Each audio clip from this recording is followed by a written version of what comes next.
నువ్వు దేవుని దగ్గరికి వెళ్ళి దేవా నాకు ప్రమోషన్ ఇవ్వు ప్రభు, దేవా నన్ను దేవుడు కాదు నన్ను అడుగుము భూమిని ఇస్తానంటున్నాడు, నన్ను అడుగుము సముద్రాన్ని ఇస్తానంటున్నాడు. Hallelujah, that's how big your God is. మీరు ఎందుకు దేవుణ్ణి చిన్న చిన్నగా అడుగుతున్నారు? ఇప్పుడు అర్థమైంది దేవుని చిత్తం ఏంటో. For the king, by the king, of the king. ప్రార్థన ఎలా చేయాలో యేసయ్య నేర్పించాడు. యేసయ్య నేర్పించిన విధానములో మనము ప్రార్థన చేస్తే అది ప్రభావితంగా ఉంటుంది. మీ ప్రార్థన ప్రభావితంగా ఉండాలా, వ్యర్థంగా ఉండాలా? Prayer deserves a qualification. ఎవరెవరికైతే అన్యాయం జరిగిందో దేవుడే మీకు న్యాయం తీర్చేవాడు. ఎవరో మిమ్మల్ని మోసం చేశారా, I'm telling you, God is not going to leave that. దేవుడు దాన్ని విడిచిపెట్టడు. దేవుడు ఖచ్చితంగా దానికి సమాధానం చెప్తాడు. ప్రార్థన మనకి ఆటోమేటిక్ గా వచ్చేదు, దానిని మనము నేర్చుకోవాలి. What ever he promises he's going to deliver it for you. It's time to change our mind set. మన యొక్క ఆలోచన విధానము మార్చుకునేటువంటి సమయము ప్రారంభమైంది. పరలోకానికి వెళ్ళిపోతానని చెప్పి ప్రార్థన చేయడం మానే, నీ పరలోకం భూమిపైకి వచ్చేయాలని చెప్పి ప్రార్థన చేయడం ప్రారంభించు. ఏదైతే ఇంకా మార్చి వెయ్యబడలేదో దాన్ని మారుద్దామని చెప్పి ఎదురు చూస్తున్నాడు. ఉదాహరణకి అనేక మంది మాకు రాజకీయాలు నచ్చవండి అని చెప్తారు. అప్పుడు నువ్వు ఏం చేయాలి తెలుసా? రాజకీయాల్లోకి వెళ్ళి రాజకీయాలు మార్చేయాలి. అనేక సార్లు మనం క్రైస్తవులంగా మనం అనుకుంటా ఉంటాం, అమ్మో రాజకీయాల్లోకి వెళ్ళకూడదండి, అది దరిద్రమైనటువంటి ప్రాంతం. కరెక్టే, ఆ దరిద్రమైనటువంటి ప్రాంతానికి వెళ్ళి నీవు పరిశుద్ధపరిచేయాలి. పిక్చర్ అభి బాకీ హే. హల్లెలూయా. ఈరోజు మనం మాట్లాడబోయే అంశం పేరు ప్రార్థన మరియు దాని యొక్క ప్రభావము. యేసయ్య ఎప్పుడైనా మాట్లాడినప్పుడు ఆయన దేని గురించి మాట్లాడాడు అంటే ఎప్పుడు కూడా దేవుని రాజ్యము అనేటువంటి పునాదిని వేసుకొని ఆయన ప్రతిదీ మాట్లాడాడు. ప్రార్థన గురించి కూడా దేవుని యొక్క రాజ్యము అనేటువంటి పునాదిని వేసే ఆయన ప్రార్థన గురించి మాట్లాడాడు. అనేక సార్లు మనం అనుకుంటా ఉంటాం, పాస్టర్ గారు నేను ప్రార్థిస్తున్నానండి, కానీ ఆ ప్రార్థనకి జవాబు వస్తుందో రావట్లేదు తెలియట్లేదు. యేసు ప్రభు నేర్పించినటువంటి విధానంలో మనం ప్రార్థన చేయట్లేదేమో, maybe. Alright, so we're going to learn on how to pray. అందరూ చెప్పండి, how to pray. So Yesu ప్రభు మాట్లాడినప్పుడు ప్రతిసారి ఆయన ఈ యొక్క దేవుని యొక్క రాజ్యము అనేటువంటి విధానం నుండే మాట్లాడాడు. దేవుని రాజ్యము పునాది లేకుండా ఆయన దేని గురించి మాట్లాడలేదు. దేవుని రాజ్యానికి వ్యతిరేకత ఏంటంటే ప్రజాస్వామ్యము. మనం దేనిలో బ్రతుకుతున్నాం? ప్రజాస్వామ్యంలో బ్రతుకుతున్నాం. డెమోక్రసీ అంటేనే రైట్. డెమోక్రసీ ఏంటి? For the people, by the people, of the people. దేవుని రాజ్యము అంటే ఏంటో తెలుసా? రాజ్య విధానము. For the king, by the king, of the king. అయ్యగారు అర్థమైందా? ప్రజలు చేత పరిపాలింపబడతారు, ప్రజలతో పరిపాలింపబడతారు, ప్రజల కోసం పరిపాలింపబడతారు. ప్రజాస్వామ్యంలో. రాజ్యంలో రాజు చేత పరిపాలింపబడతారు, రాజు కొరకు పరిపాలింపబడతారు, రాజు చేత పరిపాలింపబడతారు. రైట్. సో ఇక్కడ మనం దేవుని యొక్క రాజ్యము అనగా వెంటనే వీ నీడ్ టు అండర్స్టాండ్ ప్రజాస్వామ్యం అనేటువంటి కోణం పనికిరాదు. That means there is a big difference between the kingdom and democracy. ఈ యొక్క రాజ్యము అనగా ఏంటి? ఉదాహరణకి దేవుని యొక్క ఆలోచన, దేవుని యొక్క రాజ్యం మనకు అర్థం కావాలంటే కొంచెం కష్టం అవ్వచ్చు. ఎందుకంటే యెషయా గ్రంథము 40వ అధ్యాయం 13వ వచనంలో ఏమని ఉంటుందంటే, యెహోవా ఆత్మకు నేర్పిన వాడెవడు, ఆయనకు మంత్రి అయి ఆయనకు బోధపరచువాడెవడు, ఎవని యొద్ద ఆయన ఆలోచన అడిగాను అనేటువంటి మాటను చూస్తాను. అంటే దాని అర్థం ఏంటో తెలుసా? దేవుని యొక్క ఆలోచన మన యొక్క ఆలోచన ఎంత వ్యత్యాసంగా ఉంటుంది. దేవుని యొక్క మనసుకు దేవుని యొక్క జ్ఞానముకు మన యొక్క జ్ఞానముకు ఎంత వ్యత్యాసంగా ఉంటుంది. We need to understand this. రోమిలికి రాసిన పత్రిక 11వ అధ్యాయం 34వ వచనము, ప్రభువు మనసును ఎరిగిన వాడెవడు, ఆయనకు ఆలోచన చెప్పిన వాడెవడు. అంటే అది ప్రశ్న కాదు, అది వాక్చాతుర్యం. It's a rhetorical question. So అంటే దేవుణ్ణి ఎవరు అర్థం చేసుకోగలరు, ఎవరు అర్థం చేసుకోలేరు. అంత జ్ఞానము మన దగ్గర లేదు అని చెప్తున్నారనమాట. మరి అంత మహాజ్ఞానులే మాట చెప్తుంటే ఇంకా మనం కొంచెం లైట్ తీసుకోవడం బెటర్ ఏమో. సో దేవుడు ఏదైతే చెప్తున్నాడో దాన్ని మనం అనుసరిస్తూ పాటిస్తూ వెళ్ళిపోతే బెటర్. ఆమె హల్లెలూయా. సో ఈరోజు మనం దేని గురించి నేర్చుకోబోతున్నాం అని చెప్పానండి? ప్రార్థన. రైట్, కరెక్ట్గా ఉన్నారో లేదో చెక్ చేస్తున్నాను. సో ప్రార్థన, ఈ యొక్క మాట ప్రార్థన అనేటువంటి మాటని హిబ్రూ భాషలో నుండి మనం తీసుకున్నట్లయితే అది విజ్ఞాపన అనేటువంటి మాట నుండి వచ్చింది, పెటిషన్ అనేటువంటి మాట నుండి వచ్చింది. విజ్ఞాపన ఎక్కడ చేస్తారంటే, విజ్ఞాపన అనేటువంటిది ఒక మతపరమైనటువంటిది కాదు, కానీ అది ఎక్కువగా న్యాయపీఠాల దగ్గర వాడుతూ ఉంటారు ఆ యొక్క మాటని. న్యాయపీఠాలు, it's a word which is used in courtrooms. Legal term అది ఒక మతపరమైనటువంటిది మాట కాదు. మన ప్రార్థన ఎందుకు జవాబు రావట్లేదంటే మనము దానిని ఒక మతపరంగా చూస్తున్నాము గనుక. మరి పాస్టర్ గారు ఈ యొక్క లీగల్ టర్మినాలజీ అంటున్నారు, మరి దాన్ని ఎలా వాడాలి, ఎక్కడ వాడాలి అనేటువంటిది మనం జాగ్రత్తగా గమనిద్దాము. మన ప్రార్థన ప్రభావితంగా ఉండాలంటే మనము ప్రార్థన చేసిన విధానము మార్చుకోవాలేమో. Maybe you need to change it, you need to understand that. ఎందుకు ఈ మాట చెప్తున్నానంటే యేసయ్య ప్రార్థనను నేర్పించాడు. యేసయ్య ప్రార్థనను ఏం చేశాడండి? నేర్పించాడు. యేసయ్య ప్రార్థనను తన శిష్యులకు నేర్పించాడు. అంతేగాని జనరేటర్ లాగా టగ స్టార్ట్ చేశాడని చెప్పలా. మెనీ టైమ్స్ మనం చేసేది ఏంటంటే ఒక జనరేటర్లా స్టార్ట్ చేస్తాం. హల్లెలూయా హల్లెలూయా హల్లెలూయా హల్లెలూయా, స్తోత్రం స్తోత్రం స్తోత్రం, పరలోకపు తండ్రి, దేవా దేవా వందనాలయ్యా వందన. But Jesus didn't teach like that. దాని అర్థం ఏంటంటే యేసయ్య ప్రార్థనను ఏం చేశాడు చెప్పాలి? నేర్పించాడు. మళ్ళీ చెప్పాలి, యేసయ్య ప్రార్థనను నేర్పించాడు. సో ఇప్పుడు మనం యేసయ్య నేర్పించిన ప్రార్థనని ఇప్పుడు మనం చూద్దాము. ఈ యొక్క మాట చెప్పాను. ఈ మాట మనకి ఎక్కడ కనబడుతుందంటే మత్తయి సువార్త 6వ అధ్యాయము 7వ వచనం నుండి మనకు కనబడుతుంది. మత్తయి సువార్త 6:7. మరియు మీరు ప్రార్థన చేయనప్పుడు అన్యజనుల వలె వ్యర్థమైన మాటలు వచింపవద్దు, విస్తరించి మాట్లాడుట వలన తమ మనవి వినబడునని. ఎగ్జాక్ట్గా మనం ఏం చేస్తాం అదే చేయొద్దు అంటున్నాడు కదా. ఒకసారి చూద్దాం, మళ్ళీ ఆ మాట చూద్దాం. మరియు మీరు ప్రార్థన చేయనప్పుడు అన్యజనుల వలె వ్యర్థమైన, కొంతమందికి వ్యర్థమైన మాటలను ఎందుకు చెప్తున్నానంటే ఆ అర్థం తెలియదు కూడా మనకి, కానీ మనం ఆ యొక్క పదాన్ని వాడుతూ ఉంటాం. అర్థమైందా? If you don't know the meaning you better don't use that. తెలిసిన పదమే వాడాలి, సింపుల్ లాంగ్వేజే వాడచ్చు. కొంతమంది సౌండింగ్ కొరకు పెద్ద పెద్ద పదాలు వాడతారు. సౌండింగ్ కాదు దేవునికి కావాల్సింది, మీ మనసులో ఉండేటువంటి మాట కావాలి ఆయనకి. ఆమేన్. చాలామంది ఏమనుకుంటారు, ఎందుకు ఎస్పెషల్లీ గ్రూప్ ప్రేయర్స్లో వచ్చినప్పుడు సౌండింగ్ కొరకు వెళ్ళిపోతూ ఉంటాం. మనం వాయిస్ మాడ్యులేట్ కూడా చేసేస్తూ ఉంటాం. వద్దు, అవసరం లేదు.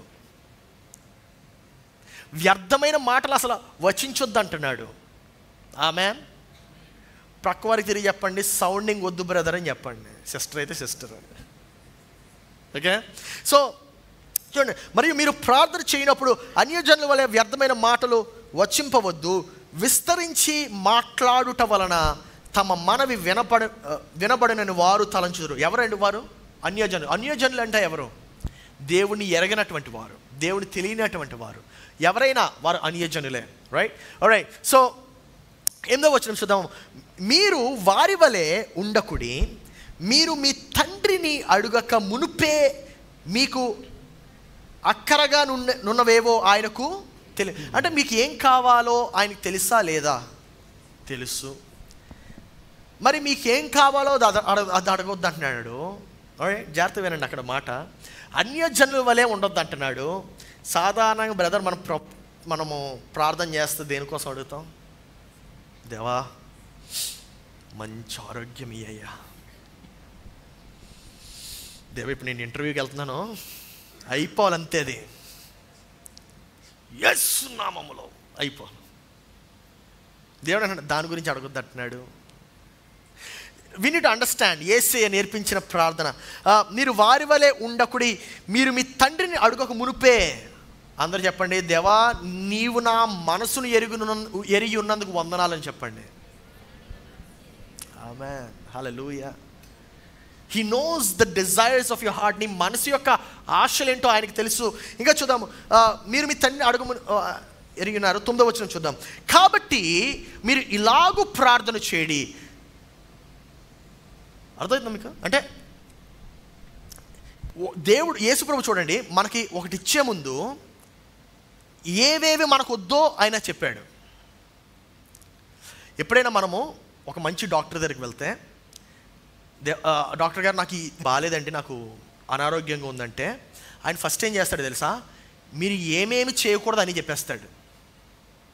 మాంసాహారం తినొద్దండి, చల్లటి తాగొద్దు, ఐస్ క్రీమ్ జోలికి వెళ్ళొద్దు, పాలు జోలికి వెళ్ళొద్దు అన్నీ చెప్పిన తర్వాత మీరు ఈ ట్యాబ్లెట్ వాడండి అంటాడు. యేసు ప్రభు చేసింది కూడా అదే. ఆయన ఏమని అన్నాడంటే, ఓకే మీకు నేర్పిస్తాను, కానీ మీరు మొట్టమొదటిగా ఇవేవి చేయకూడదు. ఎందుకంటే ఏమన్నా కొంతమంది ఏం చేస్తారో తెలుసా? వాళ్ళకి జలుబుగా ఉంటుంది, అస్సలు బాగోదు, అనారోగ్యంగా ఉంటారు. జలుబు ఏం చేస్తారు తెలుసు? జలుబుతో పాటు వీళ్ళు ఐస్ క్రీమ్ తింటారు. జలుబుతో పాటు ఇంకేం తింటారు? మేము ఒకళ్ళ ఇంటికి వెళ్ళాం, నేను ఇంకొక సిస్టర్, మన సంఘస్థులే, మాకు రిలేటివ్స్ కూడా అవుతారు. ఆమెకు ఆల్రెడీ జలుబు ఉంది. అక్కడికి వెళ్తే ఆ అమ్మగారు జున్ను పెట్టారు. మీకు ఒక విషయం తెలుసా? జలుబు జున్ను డెడ్లీ కాంబినేషన్. అత్యధికంగా పెరిగిపోతుంది అనమాట ఆ జలుబు యొక్క ఆశీర్వాదం జున్ను తీసుకుంటే జలుబు వచ్చినప్పుడు. అంటే we need to avoid certain things in order to get certain things. మనకు కొన్ని దొరకాలంటే కొన్ని ప్రక్కన పెట్టాలి. సో యేసుప్రభు అదే చెప్తున్నాడు, మీరు అనవసరమైన వ్యర్థమైన మాటలు మాట్లాడొద్దు, సౌండింగ్ కొరకు వెళ్ళొద్దు, వారి వలె ఉండడానికి ప్రయత్నించొద్దు. మీకేం కావాలో మీ దేవునికి తెలుసు. అంటే first he's giving an assurance. Hallelujah. నీకేం కావాలో ఆయనకి తెలుసు. నువ్వు ఊరికే ప్రార్థన చేయొద్దు. నీకేం కావాలో ఆయనకి తెలుసు. ఆయన నీకు ఏమి ఇవ్వాలనుకుంటున్నాడో అదే ఇస్తాడు, ఖచ్చితంగా ఇస్తాడు. మరి ఎలా ప్రార్థన చేయాలి? పరలోకమందున్న మా తండ్రి, నీ నామము పరిశుద్ధపరచబడును గాక. ఇక్కడ చూడండి, ఈ మాట చూడండి, ఎలాగ ప్రార్థన చేయాలి అనేటువంటిది చాలా ప్రాముఖ్యం. ప్రక్క వాళ్ళకి చెప్పండి, అడగండి ఒకసారి, ప్రార్థన ఎలా చేయాలి సిస్టర్ అని అడగండి. అరే నన్నే చూడొద్దండి, ప్రక్క వాళ్ళు మీ సిస్టర్ని వెతుక్కోండి. ప్రార్థన ఎలా చేయాలి? ప్రార్థన ఎలా చేయాలి? యేసయ్య ఒక చక్కటి నమూనాని, ఒక చక్కటి టెంప్లెట్ని ఆయన మనకిచ్చాడు. ఆ యొక్క మోడల్ కానీ మనం తీసుకున్నట్లయితే, ఆ మోడల్ని స్టడీ చేసినట్లయితే మనకి ప్రార్థన అనేటువంటిది ఇంకా బెటర్గా అర్థమవుతుంది. ఈ యొక్క సన్నివేశం యాక్చువల్గా ఎక్కడ జరిగిందంటే, లూకా సువార్తలో అయితే మనకు టైమింగ్ తెలుస్తుంది. లూకా సువార్త 11వ అధ్యాయము 1వ వచనంలో ఇలా రాయబడి ఉంటుంది, ఆయన ఒక చోట ప్రార్థన చేయుచుండెను. ప్రార్థన చాలించిన తర్వాత ఆయన శిష్యులలో ఒకడు, ప్రభువా, యోహాను తన శిష్యులకు నేర్పినట్టుగా మాకును ప్రార్థన నేర్పమని ఆయనను అడిగాను. సో దానికి చూస్తే ఆయన ఒక చోట ప్రార్థన చేయుచుండెను. ప్రార్థన చాలించిన తర్వాత అంటే ఇక్కడ ఎవరో తెలిసి ఈ వ్యక్తి లూకా చూస్తున్నాడనమాట. లోకా ఒకటే కాదు, యోహాను కూడా ఉన్నాడు పక్కన. చూస్తున్నాడు, ఈయన ఏంటి, ఏం చేస్తున్నాడు ఈయన? ప్రార్థన చేస్తున్నాడు. సరే ఉందాం, సైలెంట్గా ఉందాం. ప్రార్థన చాలించిన తర్వాత, అందరూ చెప్పండి, ప్రార్థన అయిన తర్వాత డిస్టర్బ్ చేశాడు కదా. ప్రార్థన మధ్యలో కాదు. ఓకే, ప్రార్థన అయిన తర్వాత యోహాను తన శిష్యులకు నేర్పించినట్లుగా, అంటే ప్రార్థన నేర్పించారా ఆటోమేటిక్గా? I understanding. యోహాను తన శిష్యులకు ప్రార్థన నేర్పించినట్లుగా మీరు మాకు కూడా ప్రార్థన నేర్పించమంటున్నాడు. ఆ రోజు యోహాను తన శిష్యులు నేర్పించాడు, తర్వాత యేసుప్రభు తన శిష్యులు నేర్పించాడు.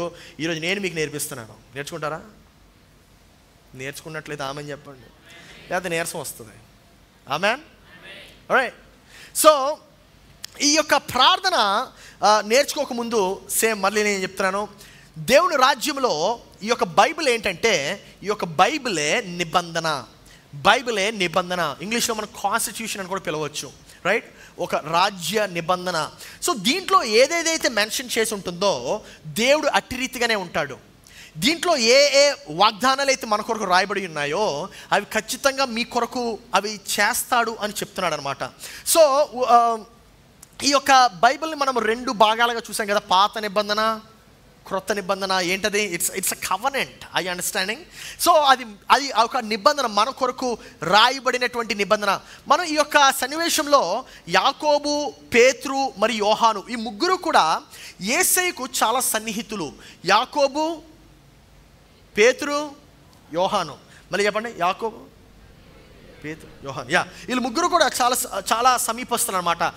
వాళ్ళకి తెలుసు యేసయ్య యొక్క ఆలోచన ఎట్టి రీతిగా ఉంటుంది, యేసయ్య ఎప్పుడు ఎలా స్పందిస్తాడు. యాకోబు గ్రంథం 4వ అధ్యాయం 3వ వచనంలో ఇలా రాయబడి ఉంటుంది ఒక వాగ్దానం మన కొరకు. ఏమనంటే, మీరు అడిగినను మీ భోగముల నిమిత్తము మీరు అడిగి ఏంటంటే మీరు అడిగినను అంటే మీరు అడిగినట్లయితే, ఓకే, మీరు అడిగినను మీ భోగముల నిమిత్తము వినియోగించుటకై దురుద్దేశముతో అడుగుదురు గనుక మీకేదియో. ఫాస్ట్గా నేనేం దురుద్దేశంతో అడగట్లేదండి. అబ్బే అలాంటివి ఏం లేవండి. మా డిక్షనరీ లేదు, మా ఫ్యామిలీ హిస్టరీలో లేదు. నేను మంచి ఉద్దేశంతో అడుగుతున్నాను. ఏం అడుగుతున్నావు? ప్రమోషన్.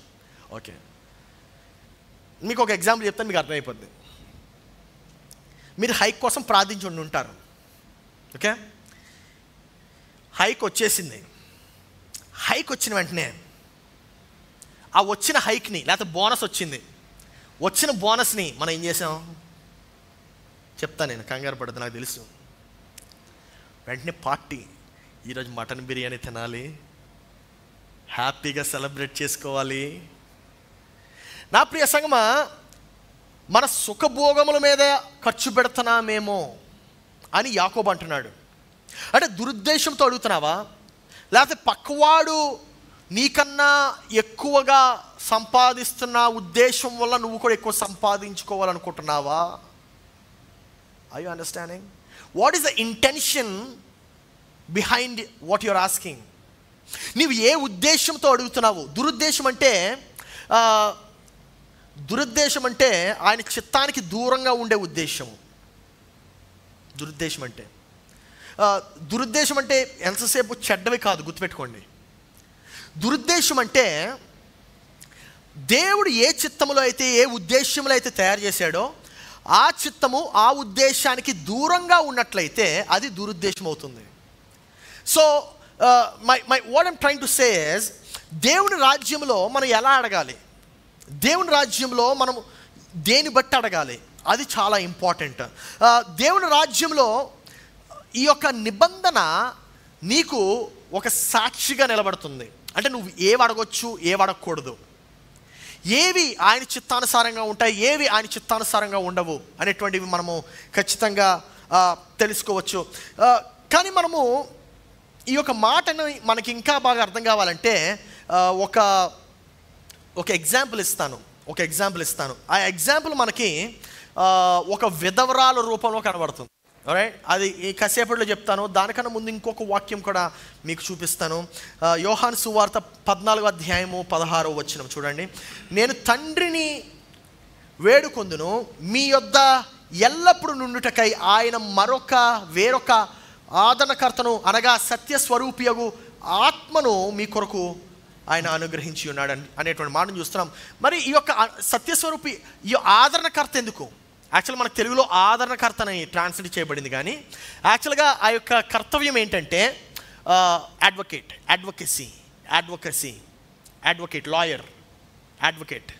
అడ్వకేట్కి లాయర్కి ఉండే డిఫరెన్స్ ఏంటంటే, లా చదువుకున్న ప్రతి ఒక్కరు లాయర్లే. అడ్వకేట్ అంటే మీ తరపున కోర్టులో మీ తరపున వాదించేవాడు అడ్వకేట్. Got it? సో దేవుని యొక్క వాక్యం ఏం చెప్తుందంటే, యేసు ప్రభువే మన తరపున వాదించేవాడు అని చెప్తుంది. మరి ఈ యొక్క ఎందుకు కావాలండి యేసు ప్రభు? ఇప్పుడు మనకి దేవుడు నిబంధన ఇచ్చాడు కదా, కరెక్టేనండి. ఎప్పుడైనా మీరు కోర్ట్ రూమ్కి వెళ్ళారో లేదో తెలియదు, కానీ నేను ఒకసారి కోర్ట్ రూమ్కి వెళ్ళాను. మా నాన్నగారు ఏదో ల్యాండ్ ఇష్యూ ఉంటే ఆ పని మీద కోర్ట్ రూమ్కి వెళ్ళాను. కోర్ట్ రూమ్కి వెళ్తే అక్కడ అడ్వకేట్ జడ్జితో, న్యాయవాదితో ఏదో వేరే భాష మాట్లాడుతున్నాడు. ఆ భాష ఏంటో నాకు అర్థం కాలే. నా వైపు తిరిగేసరికి నాకు అర్థమయ్యే భాషలో మాట్లాడుతున్నాడు. అర్థమైందా? మళ్ళీ జడ్జి వైపు తిరిగేసరికి జడ్జు ఈ అడ్వకేటు ఏం మాట్లాడుకుంటున్నారో నాకు అర్థం కావట్లే. కానీ ఈ అడ్వకేట్ మళ్ళీ నాతో మాట్లాడుతుంటే మళ్ళీ మామూలుగానే మాట్లాడుతున్నాడు. అరే ఏంటబ్బా ఇది అనుకున్నారు. ఒకవేళ మీరు ఎప్పుడు చూడకపోతే సుప్రీంకోర్టు లైవ్ హియరింగ్స్ ఉంటాయి ఆన్లైన్ యూట్యూబ్లో. ఒకసారి మీరు దాన్ని ఒకసారి చూడండి, మీకే అర్థమవుతుంది. ఏం అర్థం కాదు. You are not going to understand anything. ఎందుకంటే ఆ యొక్క ఆదరణకర్త అంటే వాట్ డస్ ఇట్ డూ? మనల్ని ఆదరించేవాడు అంటే మనకి అర్థం చేసే భాషలో మాట్లాడతాడు. మనకి మన బాధను న్యాయవాది దగ్గరికి ఆయనకి అర్థమయ్యే భాషలో తీసుకెళ్తాడు. ఆల్రైట్. సో యేసుప్రభు మన తరపున వాదించేవాడు, మన ఆదరణకర్త అయి ఉన్నాడు. యేసుప్రభు పరలోకానికి వెళ్ళిన తర్వాత ఇప్పుడే మనం చదివాం యోహాను సువార్త 14వ అధ్యాయము 16వ వచనంలో ఏమని? నేను తండ్రిని వేడుకుందును, మీ వద్ద ఎల్లప్పుడూ నుండుటకై ఆయన వేరొక ఆదరణకర్తను అనగా సత్య స్వరూపియగు ఆత్మను మీకు అనుగ్రహించి ఉన్నాను. హల్లెలూయా, హల్లెలూయా. ఒకసారి ఆ పరిశుద్ధాత్మ బట్టి వందనాలు చెల్లిద్దామా? చప్పట్లు కొడదామా బిగ్గరగా? ఆయన ఏం చేస్తున్నాడంటే మన యొక్క బాధను, మన యొక్క ఆలోచనని ఆయన దేవుడికి అర్థమయ్యే రీతిగా ఆయన మాట్లాడుతున్నాడు. మాట చూడండి, రోమిలికి రాసిన పత్రిక 8వ అధ్యాయము 26వ వచనం ఇంకా స్పష్టంగా అర్థమవుతుంది. అటువలే చదవండి ఎవరైనా. అటువలే ఆత్మయు మన బలహీనతను చూచి సహాయము చేయుచున్నాడు. ఆత్మయు మన బలహీనతను చూచి, ఆత్మ మన బలహీనతను చూచి సహాయము చేయుచున్నాడు. ఏలయనగా మనము యుక్తముగా ఎలాగో ప్రార్థన చేయవలనో మనకు తెలియదు. చూడండి క్లియర్గా రాయబడి ఉంటుంది ఇక్కడ. మనం యుక్తముగా ఎలా ప్రార్థన చేయాలో మనకు తెలియదు, కానీ ఉచ్చరింప శక్యము కాని మూలుగలతో ఆ ఆత్మ తానే మన పక్షముగా విజ్ఞాపన చేయుచున్నాడు. తానే మన పక్షముగా విజ్ఞాపన చేయిస్తున్నాడు. Hallelujah. Did you understand now? ఇప్పుడు అర్థమైందా? Advocate, court. సో పరిశుద్ధాత్మ దేవుడు ఏం చేస్తాడంటే మన తరపున ఆయన దేవునికి విజ్ఞాపన చేస్తాడు. మనము ఏం ప్రార్థన చేయాలో అర్థం కాదేమో. Maybe you are not understanding, maybe you want something. కానీ మనకి చెప్పాను కదా, సౌండింగ్ కోసమని అర్థమయ్యిన పదాలన్నీ వాడుతూ ఏవేవో చేస్తున్నాము. పరిశుద్ధాత్మ దేవుడు అంటున్నాడు, ఏయ్ don't worry about it, I'm going to translate it to my father. నేను తండ్రికి తర్జుమా చేస్తాను, మీరు బాధపడొద్దు, మీరు ఏం కంగారు పడొద్దు, I'm taking care of you. అందుకే ఆయన్ని ఆదరణకర్త అని పిలువబడ్డాడు. హల్లెలూయా. ఆయన ఆదరణకర్తను ఎందుకు పిలువబడ్డాడంటే ఆయన మనల్ని ఆదరించేవాడు కనుక. నా ప్రియ సంగమా, సో ప్రార్థన మనకి ఆటోమేటిక్గా వచ్చేదు, దానిని మనము నేర్చుకోవాలి. ప్రార్థన ఎలా చేయాలో యేసయ్య నేర్పించాడు. యేసయ్య నేర్పించిన విధానములో మనము ప్రార్థన చేస్తే అది ప్రభావితంగా ఉంటుంది. ఆమేన్. అర్థమైందండి? ప్రార్థన ఆటోమేటిక్ కాదు, ప్రార్థన మనం నేర్చుకోవాలి. యేసయ్య నేర్పించిన ప్రార్థనలో కానీ విధానములో కానీ మనం ప్రార్థన చేసినట్లయితే మన ప్రార్థన ప్రభావితంగా ఉంటుంది. మీ ప్రార్థన ప్రభావితంగా ఉండాలా, వ్యర్థంగా ఉండాలా? ఆమేన్. ప్రక్కవారు తిరిగి చెప్పండి, బ్రదర్ నా ప్రార్థన చూడండి ఈ రోజు నుంచి ప్రభావితంగా మారిపోతుందని చెప్పండి. Amen. Effective prayer and effective life. So ఈ యొక్క ప్రసంగంలో ఈ విషయం నేర్పిస్తున్నాను. ప్రార్థన ఆటోమేటిక్ కాదు, ప్రార్థన నేర్పింపబడాలి. ప్రార్థన అనేటువంటిది ఒక ధర్మశాస్త్రానికి సంబంధించినటువంటిది. అందుకే దానికి అది సరిగ్గా చేయాలంటే మనకి ఆదరణకర్త కావాలి, అడ్వకేట్ కావాలి. ఆమె ఆ ఆదరణకర్తే పరిశుద్ధాత్మ దేవుడు. సో ఇప్పుడు ప్రార్థన అనగా ఏంటి మనకు కొంచెం ఐడియా వచ్చిందా? ప్రార్థన అనగా ఏంటి? ప్రార్థన అనగా చట్టము మనకి ఇచ్చినటువంటి అధికారాన్ని మనము వాడుతూ మనము ఆ యొక్క ప్రభుత్వాన్ని లేకపోతే ప్రభువుని మనము వేడుకుంటున్నాం. దేవా నాకు ఇది కావాలి, ప్రభు నాకు ఇది కావాలి. ఈ యొక్క బైబిల్ అనేటువంటిది ఒక కాన్స్టిట్యూషన్, రిమెంబర్ దాట్. సో రోమిలికి రాసిన పత్రిక 10వ అధ్యాయము 9వ వచనంలో ఇలా ఉంటుంది, అదేమనగా యేసు ప్రభు అని నీ నోటితో ఒప్పుకొని దేవుడు మృతులలో నుండి ఆయనను లేపునని నీ హృదయమందు విశ్వసించిన ఎడల నీవు రక్షింపబడతావు. ఎందుకు ఈ మాట చెప్పానంటే నీకు పరిశుద్ధాత్మ దేవుణ్ణి ఎవరు పంపించారు? తండ్రి పంపించాడు. కానీ తండ్రిని ఎవరు అడిగారు? యేసయ్య అడిగాడు. సో యేసయ్యని నీ స్వంత రక్షకుడి కింద అంగీకరించినంత వరకు పరిశుద్ధాత్మ దేవుడు నీలో నివసించాడు. Are you understanding? అంటే నువ్వు ప్రార్థన చేయడానికి క్వాలిఫైడ్ అయి ఉండాలి. Hallelujah. Prayer deserves a qualification. ఏంటా క్వాలిఫికేషను? రక్షింపబడడం. రక్షింపబడడం ఒక అర్హత. And that qualification is very much needed and necessary in order for your prayer to be heard. నా ప్రియ సంగమా, ఇంకొక మాట కూడా చూపిస్తాను. 1 యోహాను 5:13-14 చూద్దాం. చదవండి. ఆయనను బట్టి మనకు కలిగిన ధైర్యం ఏదనగా, ఆయనను బట్టి మనకు కలిగిన ధైర్యం ఏమనగా, ఆయన చిత్తానుసారముగా మనం ఏది అడిగినను, ఆయన చిత్తానుసారముగా మనం ఏది అడిగినను ఆయన మన మనవి ఆలకించునన్నది. ఆయన మన మనవి. ఆమేన్.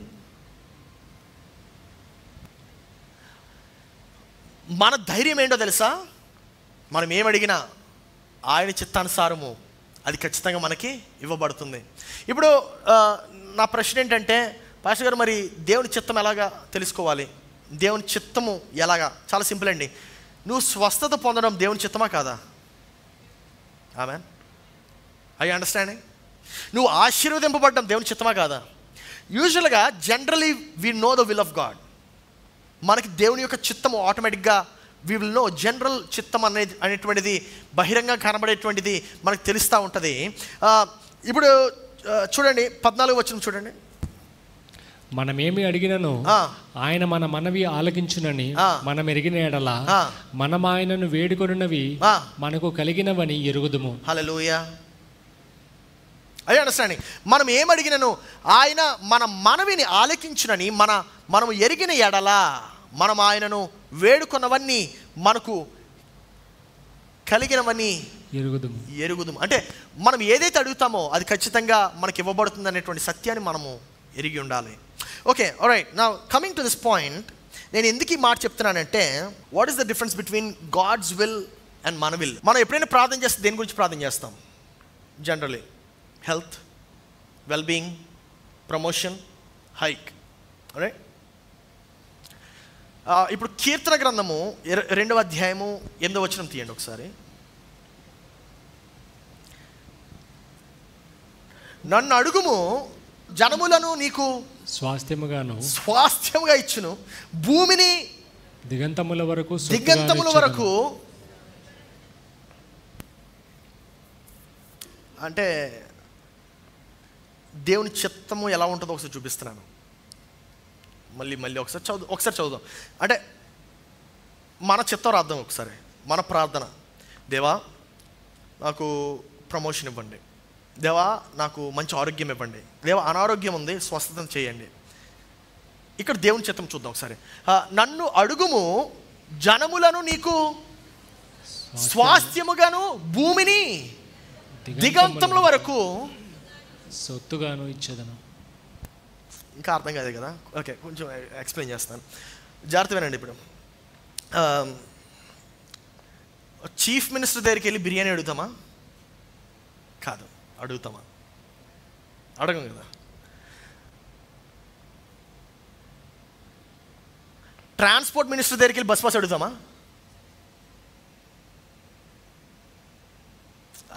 I understand. అర్థమవుతుందా మీకు? అంటే దేవుని దగ్గరికి వెళ్ళి మనం ఏమడుగుతున్నాం? ఆ చీఫ్ మినిస్టర్ సీట్లో కూర్చోబెట్టిందే దేవుడు. చీఫ్ మినిస్టర్నే నువ్వు బిర్యానీ అడగట్లేదు, ప్రమోషన్ అడగట్లేదు. నన్ను అడుగుము,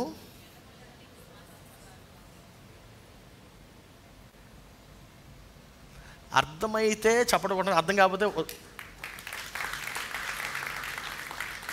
అంటే ఎవరి స్థాయి బట్టి వాళ్ళని అడగాలి. హల్లెలూయా. ఎవరి స్థాయి బట్టి వాళ్ళని అడగాలి. నువ్వు దేవుని దగ్గరికి వెళ్ళి, దేవా నాకు ప్రమోషన్ ఇవ్వు ప్రభు, దేవా నన్ను దేవుడు కాదు, నన్ను అడుగుము భూమిని ఇస్తానంటున్నాడు, నన్ను అడుగుము సముద్రాన్ని ఇస్తానంటున్నాడు. హల్లెలూయా. ఎందుకు? భూమి ఆయన పాద. Come on church, are you understanding? That's how big your God is. నా ప్రియ సంగమా, మీరు ఎందుకు దేవుణ్ణి చిన్నగా అడుగుతున్నారు? ఇప్పుడు అర్థమైంది దేవుని చిత్తం ఏంటో. నన్ను అడుగుము, ప్రమోషన్ వద్దు, నన్ను అడుగు ఆరోగ్యం వద్దు, నన్ను అడుగుము భూమిని ఇస్తానంటున్నాడు. భూమియు దానిలో ఉన్న సమస్తము యెహోవాదే.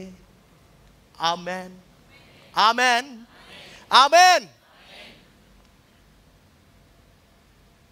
That is what is the will of God. Hallelujah. దేవుని చిత్తం అంటే అది, దేవుని చిత్తం అంటే అది. ఇప్పుడు ఓకే, మార్నింగ్ చెప్పిన ఎగ్జాంపుల్ చెప్తా. అమెరికాలో ఉన్నప్పుడు నేను వెయిట్ చేస్తున్నాను. ఒక ఆయన నన్ను వచ్చి పిక్ చేసుకుంటాను అన్నాడు. ఓకే, వెయిట్ చేస్తున్నాను. కరెక్ట్గా చెప్పిన టైంకి ఒక రోల్స్ రాయ్స్ జూమ్ అని వచ్చి ఆగిందనమాట. ఆగి నా కోసం కాదేమో, అక్కడ ఎవరి కోసం వచ్చిందేమో అనుకుంటున్నాను. కానీ నేను అక్కడనే ఉన్నాను అక్కడ. సో ఆబ్వియస్లీ నా కోసమే వచ్చిందని అర్థమైంది. వెంటనే ఆ కార్ నుండి ఒక పెద్ద ఆయన సూట్ వేసుకొని టక్ డోర్ దిగి, hello brother, good morning, how are you అన్నాడు. Oh brother, it's you, yeah it's me అన్నాను. డోర్ తీసి, పాస్టర్ ప్లీజ్ కూర్చోండి అన్నాడు. కూర్చోబెట్టాడు, కార్లో తీసుకెళ్ళాడు, వాళ్ళ ఇంటికి తీసుకెళ్ళి ఆ గేట్ లోపలికి ఇలాగ ఎంటర్ అయ్యేసరికి ఒక పోర్షే, ల్యాంబోర్గిని, ఫెరారీ ఇవన్నీ ఉన్నాయి. కౌంట్ చేస్తే మేబీ ఒక 6 సూపర్ కార్స్ ఉన్నాయి, సూపర్ లగ్జరీ కార్స్. 6. బా, ఏం కార్లు రా బాబు అనుకున్నాను. బాగానే ఉంది. ఒక 10x10 డోర్ ఉంది. ఆ డోర్ లోపలికి ఇలాగ వెళ్ళాము. లోపలికి ఇలాగ వెళ్ళంగానే ఈ హాల్ అంతా ఆయన హాల్ ఉంది. ఆయన ఇల్లది హాలు, ఈ చర్చ్ అంత హాలు ఆయన ఇల్లు. ఆ ఇంట్లో హాల్ మాత్రం ఎంత ఉంది అంటే ఇంక రూమ్లు ఎలా ఉంటాయో ఆలోచించండి. తర్వాత నన్ను బ్యాక్ యార్డ్కి తీసుకెళ్ళాడు. డోర్ ఇలా ఓపెన్ చేశాడు, లోపలికి వెళ్ళాము. వెనక 2 విమానాలు పార్క్ చేసి ఉన్నాయి. ఓ గాడ్, ప్రైజ్ గాడ్, హల్లెలూయా. వెనక 2 విమానాలు పార్క్ చేసి ఉన్నాయి బ్యాక్ యార్డ్లో. ఈయన ఫ్లై అవ్వాలంటే ఎయిర్పోర్ట్ వెళ్ళడు. అయినా ఎయిర్పోర్ట్ కట్టుకున్నాడు ఇంట్లో.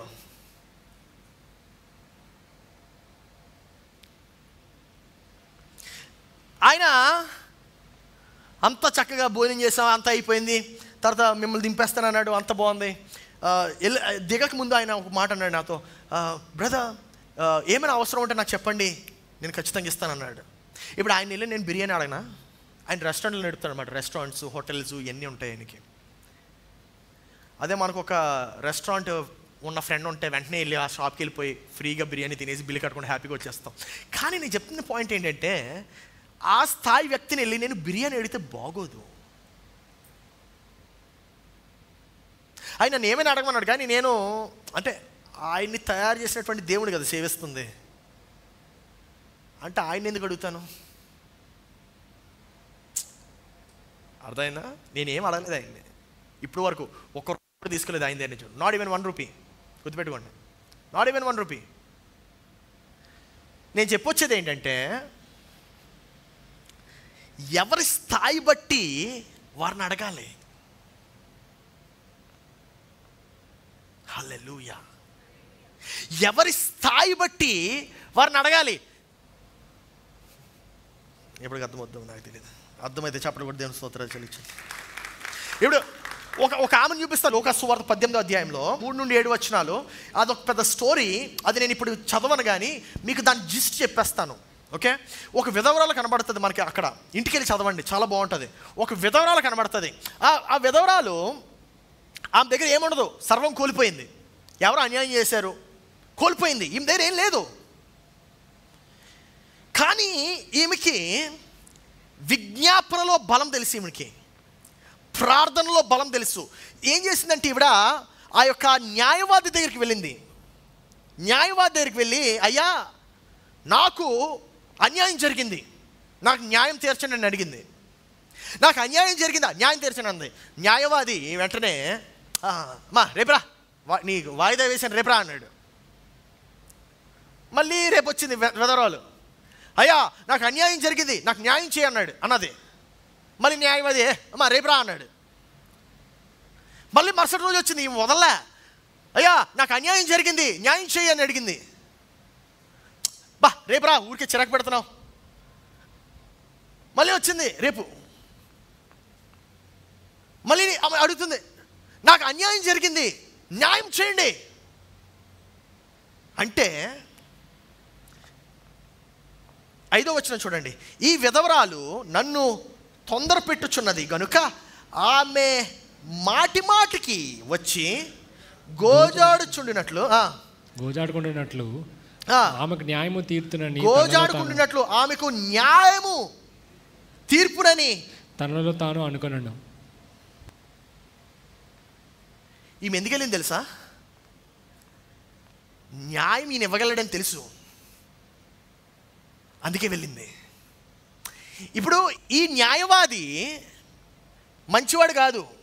ఉదాహరణ ఎక్కడ రాయబడి ఉంటుందంటే 6వ వచనం చదవండి. మరియు ప్రభు ఇట్లా నేను, అంటే ప్రభు అంటే యేసు ప్రభు చెప్తున్నాడు. ఈ యొక్క స్టోరీ యేసు ప్రభు చెప్తున్నాడు. మరియు యేసు ప్రభు ఇట్లా నేను, అన్యాయస్తుడైన ఈ న్యాయాధిపతి, అన్యాయస్తుడైన ఆ న్యాయాధిపతి చెప్పిన మాట వినండి. ఆ న్యాయాధిపతి చెప్తున్న మాటలు వినండి. ఎవరైనా అన్యాయస్తుడైనటువంటి వాడు, దేవుడు తాను ఏర్పరచుకున్న వారు దివారాత్రులు తన గురించి మొరపెట్టుకొనుచుండగా వారికి న్యాయము తీర్చడా? చప్పట కొట్టండి.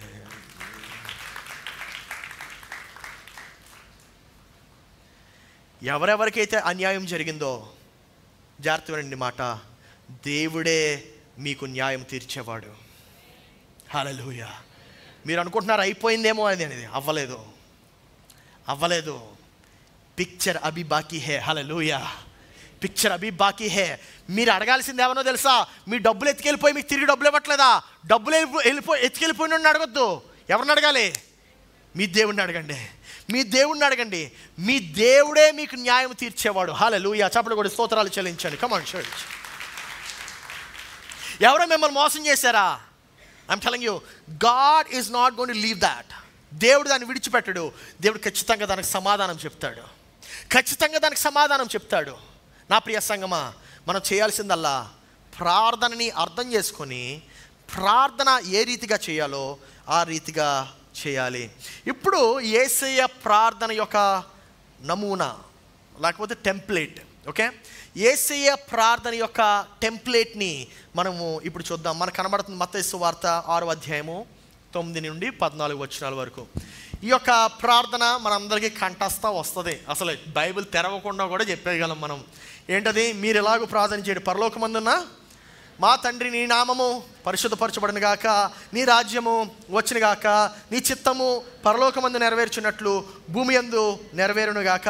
మా ఆనిదన ఆహారము నేడు మాకు దయచేయము. మా రుణస్తులను మేము క్షమించిన ప్రకారము మా రుణములు క్షమించుము.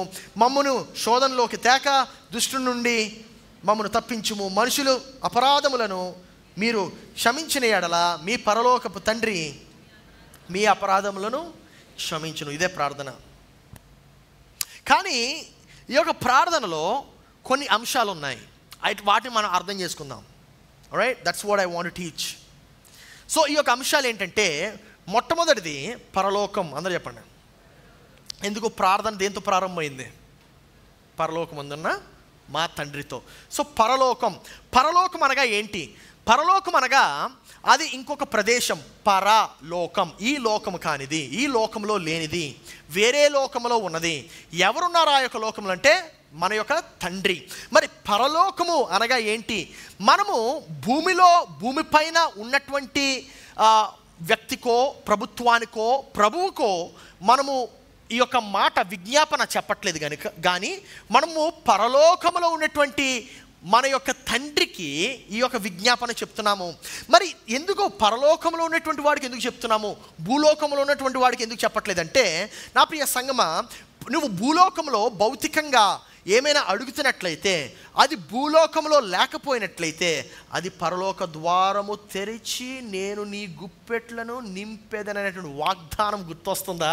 చప్పటి కూడా స్తోత్రాలు చెల్లించండి. మనము పరలోకంలో ఉండేటువంటి వాడిని మనం ఎందుకు అడుగుతున్నామంటే, భూమిలో లేనిది కూడా ఆయన పరలోకం నుండి నీ కొరకు తిరిగి పంపిస్తాడు. Hallelujah. My dear brothers and sisters, నీవు ఏదైతే భూమి యందు అడుగుతావో నేను పరలోక ద్వారము తెరిచేదను అని ఆయన చెప్తున్నాడు. నా ప్రియ సంగమా, అందుకే పరలోకములో ఉండేటువంటి వ్యక్తిని, దేవుణ్ణి, ప్రభువుని, ప్రభుత్వాన్ని, ఆయనకి మనము ఈ యొక్క విజ్ఞాపన చేస్తున్నాము. రెండవది, పరలోకములో ఉన్న మా తండ్రి. మా తండ్రి అనేటువంటిది రెండవ భావన. ఈ యొక్క మా అన్నాడు కానీ నా తండ్రి అనలే. అంటే ఆయన ఎవరికి తండ్రి? మనందరికీ. మనం సాధారణంగా ఏమని ఫీల్ అవుతూ ఉంటామంటే, దేవుడు నా కోసమే ఉన్నాడు, నన్ను మాత్రం. లేదు బ్రదర్, దేవుడు అందరికీ తండ్రి. నాకు తండ్రి అయితే నీకు కూడా తండ్రే. సో మనందరికీ తండ్రి, సమాజానికి తండ్రి, లోకానికి తండ్రి, ఈ యొక్క భూమికి తండ్రి అయి ఉన్నాడు. సో మనకి నేను ఇది అనేక సార్లు చెప్పాను కానీ మళ్ళీ రిపీట్ చేస్తున్నాను. తండ్రి అనగా అది ఒక పేరు కాదు, గుర్తుపెట్టుకోనండి. తండ్రి అనగా it is a function are a description. అది ఒక ప్రక్రియ. తండ్రి అనగా ఏంటంటే ఆయన సప్లయర్, పోషించేవాడు. అందుకే కదా యెహోవా ఈరే అనగా ఏంటి? సమస్తమును పోషించేవాడు. He is the provider. నా ప్రియ సహోదరి సహోదరుడా, సో నువ్వు ఈ యొక్క ఇటువంటి అంటే ఆయన అన్నిటికీ తండ్రి అనేటువంటి ఆలోచనతో ఎప్పుడైతే, అందరికీ తండ్రి అనేటువంటి ఆలోచనతో నువ్వు ఎప్పుడైతే ఆయన యొద్దకు వెళ్తావో అప్పుడు ఏమవుతుందంటే నీ యొక్క ఆలోచన విధానమే మారిపోతుంది. దాని అర్థం ఏంటంటే ఆయన నన్ను మాత్రమే పట్టించుకునేవాడు కాదు, సమస్తాన్ని చూసేవాడు. దాని అర్థం ఏంటంటే ఒకవేళ నీకు డబ్బులు అవసరమైతే ఇంకొక దగ్గర నుండి నీ దగ్గర రప్పించగలడు. ఆమేన్. సో పరలోకమందున్న మా తండ్రి, మా తండ్రి. ఇంకా ఈ ఒక మాట చూద్దాం. 1 యోహాను 5వ అధ్యాయము 14వ వచనము. మనమేమి అడిగినను ఆయన మన మనవి ఆలకించునని మనం ఎరిగిన ఎడల మనం ఆయనను వేడుకొనినవి మనకు కలిగినవని ఎరుగుదుము. దాని అర్థం ఏంటంటే దేవుడు ఏదైతే వాగ్దానం చేస్తాడో అది నీకు ఖచ్చితంగా నెరవేరుస్తాడు. మాట తప్పని దేవుడు ఆయన. హల్లెలూయా. దేవుడు ఏదైతే వాగ్దానం చేస్తాడో, what ever he promises he's going to deliver it for you. ఆయన ఏదైతే మాట ఇస్తే మాట తప్పడు, నెరవేర్చేవాడు, నెరవేర్చేవాడు, నెరవేర్చేవాడు. సో మూడవ భావన ఏంటి, మూడవ అర్థం ఏంటి నేను అనుకుంటున్నటువంటిది ఏంటంటే నీ నామము పరిశుద్ధపరచబడును గాక. నీ నామము పరిశుద్ధపరచబడు గాక. ఈ యొక్క నామము, పేరు అనగా ఏంటి? నామము అంటే మనమంటే ఇక్కడ ఏవో పేర్లు పెట్టేసుకుంటాం. పుల్లయ్య, వీరయ్య, అయ్య, లేకపోతే అమ్మాయిలకైతే Chikki, Vicky, Tikki, Rikki, Sikki, whatever names we give some names, right? కానీ దేవుని యొక్క ఆలోచనలో పేరు ఉట్టి పేరు కాదు, అది ఆయన యొక్క అర్థము, ఆయన జీవన అర్థము, ఆయన జీవితానికే అర్థము. ఉదాహరణకి నాకు పేరు పెట్టారు చిన్నప్పుడు మా తల్లిదండ్రులు. పేరు పెట్టిన తర్వాత నాకు కొంచెం కామన్ సెన్స్ వచ్చిన తర్వాత మా తండ్రి గారి దగ్గరికి వెళ్ళి నా పేరు అర్థం ఏంటి అని అడిగాను. నీ పేరు అర్థం నీకు తెలీదా అన్నారు. నాకు తెలియదు కదా, ఎవరు చెప్పలేదు, నాకు తెలియదు. మీకు తెలుసో లేదో నాకు తెలియదు. కానీ నేనైతే వెళ్ళి అడిగా, నాన్న అసలు డాడీ అసలు ఈ యొక్క పేరు అర్థం ఏంటి? ఎర్నెస్ట్ అంటే ఏంటి అంటే, ఎర్నెస్ట్ అంటే సిన్సియర్ బాయ్ అన్నారు. సిన్సియర్, నిజాయితీ కలిగిన వ్యక్తి అని చెప్పి అన్నారు. సిన్సియర్ అని చెప్పారు. ఓ వెరీ నైస్, మంచి పేరు పెట్టారు. మరి సుధీర్ అంటే ఏంటి? మధ్యలో ఇంకోటి తగిలించారు కదా, మిడిల్ నేమ్ సుధీర్. సుధీర్ అంటే ఏం లేదు. ధీర్ అంటే ఫైటర్, సు అంటే మంచి, సుధీర్ అంటే మంచి ఫైటర్ అని చెప్పారు. అబ్బా ప్రైజ్ గాడ్, ఎంత మంచి పేరు పెట్టారయ్యా నాకు, థ్యాంక్ యూ అని చెప్పాను. సో రెండు అర్థాలు కలిపితే నిజాయితీ కలిగినటువంటి మంచి ఫైటర్, మంచి యుద్ధం చేసేవాడు. బా థ్యాంక్ యూ అనుకున్నాను. దేవుని రాజ్యంలో పేర్లు అలా పెట్టాలి. అందుకే పేర్లు నేను ఎప్పుడు చెప్పేది ఏంటంటే, ఊరికి తల్లిదండ్రులు కూర్చొని డిస్కస్ చేసేసుకొని డిసైడ్ చేసేవద్దు పేర్లు ఏం పెట్టాలో. పాస్టర్ గారి దగ్గరికి వెళ్ళండి, ఆయన కౌన్సిల్ తీసుకోండి, ఆయన ఆలోచన తీసుకోండి. మీ పిల్లలకి ప్రయోజకులైనటువంటి పేర్లు పెట్టాలి. ఆమె దుష్మన్ అని పెడతారు కొంతమంది. వద్దు, అలాంటి పేర్లు వద్దు. డుషు లేదు, మన్ను లేదు, చెప్తున్నా రైట్. ఉదాహరణకు మోషే. మోషే అనగా ఏంటి? మోషే అనగా నీటి నుండి తీయబడిన వాడు అని దాని అర్థం. నీటి నుండి తీయబడినవాడు. సో మోషే అనగానే వెంటనే మోషే గుర్తొస్తుంది. ఓకే, నేను ఇక్కడ వాడిని కాదు, ఐగుప్తికి చెందినటువంటి వాడిని కాదు, నేను హిబ్రీ జాతికి చెందినటువంటి వ్యక్తిని. ఆమెన్. సో ఇది పేరుకి అర్థం. అంటే పేరు దేన్ని సూచిస్తుందంటే, పేరు ఆ యొక్క గుణాన్ని, అస్తిత్వాన్ని, లేకపోతే ఆ యొక్క ప్రాణం యొక్క అర్థాన్ని సూచిస్తుంది, ఆ జీవం యొక్క అర్థాన్ని సూచిస్తుంది. అందుకే యేసు ప్రభు ఏమని చెప్తున్నాడంటే, నీవు నా నామములో, యోహాను సువార్త 14 నా నామమున మీరు నన్ను ఏమడిగినను మీరు నా యొక్క గుణములో, నా యొక్క క్యారెక్టర్లో ఉండి ఏమడిగినా అది నేను చేస్తాను అంటున్నాడు. చాలామంది యేసు నామాన్ని అదేదో ఒక మ్యాజిక్ పాప్ నేమ్ లాగా వాడుతూ ఉంటారు. లేదండి, it is not a magic. యేసయ్య అనగా అది ఒక గుణము. ప్రేమకు సాదృశ్యము, నిజాయితీకి సాదృశ్యము, నమ్మకానికి సాదృశ్యం. హల్లెలూయా. యేసయ్య అనగా అది ఆయన యొక్క వ్యక్తిత్వము. యేసయ్య అనగా రక్షకుడు, రక్షించేవాడు, రక్షించే వ్యక్తిత్వం అది. ఈరోజు నేను అడిగే ప్రశ్న ఏంటంటే, యేసే నామాన్ని చివరిని తగిలించేస్తే ఏమైపోదు. యేసయ్య గుణములో ప్రార్థన చేయాలి, యేసయ్య వ్యక్తిత్వంలో ప్రార్థన చేయాలి. Hallelujah. That is the power of the name. నామం యొక్క శక్తి అది, నామం యొక్క శక్తి అది. సో పరిశుద్ధుడు అనగా ఏంటంటే, పరిశుద్ధపరచబడిన గాక అని చూస్తున్నాం కదా. పరిశుద్ధుడు అనగా ఆయనలాగా ఇంకెవరు లేరు, ప్రత్యేకమైనటువంటి వాడు. He is a different class all by himself. So నీ నామము పరిశుద్ధపరచబడును అంటే దాని అర్థం, నీ నామం ఎవరిలాగా లేదయ్యా, నీ నామానికి పోలిన నామం లేదు, నిన్ను పోలిన వారు లేరు. నువ్వు ఏదైతే చెప్తావో అదే దాని అర్థం, నువ్వు ఏదైతే మాట ఇస్తావో అది ఖచ్చితంగా చేస్తావనే దాని అర్థం. పరిశుద్ధత అనగా ఒకటి అని చెప్పొచ్చు, ఎందుకంటే ఇంటగ్రేట్ చేసేటువంటి నామము. ఇంటగ్రేట్ అంటే ఒకటే మాట, ఒకటే ఆలోచన, ఒకటే. That is what holiness means. So 4వ భావనకు వద్దాము. 4వ భావన ఏంటంటే, నీ రాజ్యము వచ్చునుగాక. నీ రాజ్యము వచ్చునుగాక. రాజ్యము అనగా రాధా అని హీబ్రూలో, ఆ యొక్క గ్రీక్లో ఆ మాట అక్కడి నుండి వచ్చింది. రాధా, RADAH అనమాట. దాని అర్థం ఏంటంటే it's a domain or a country, రాజ్యము. సో ఇక్కడ జాగ్రత్త గమనించండి, నీ రాజ్యము వచ్చునుగాక అని చెప్తున్నాడు, రైట్? నీ రాజ్యము వచ్చునుగాక. ఎక్కడికి రావాలి? భూమిపైకి. మరి ఆయన రాజ్యము వచ్చునుగాక, నీ చిత్తము పరలోకమందు నెరవేర్చినట్లు భూమి యందు నెరవేరునుగాక. అంటే భూమి యందు నెరవేరడం అంటే ఏంటి? దాని అర్థం మనలో నెరవేరాలి. I understanding. ఇప్పుడు జాగ్రత్తగా నేను ఒక ఎగ్జాంపుల్ ఇస్తాను. US ప్రెసిడెంట్ ఒక ఫ్లైట్ను వాడతాడు. ఆ ఫ్లైట్ పేరు ఎవరికైనా తెలుసా? ఎయిర్ ఫోర్స్ 1 వినారా? Air Force 1, right? US president వాడే ఫ్లైట్ పేరు ఎయిర్ ఫోర్స్ 1. ఆయనకి సపరేట్గా డెసిగ్నేట్ చేయబడినటువంటి ఫ్లైట్ అనమాట అది. సో ఆయన ట్రావెల్ చేయాలంటే ఎయిర్ ఫోర్స్ 1లో ఎక్కాలి, రైట్? ఇప్పుడు జాగ్రత్త వినండి.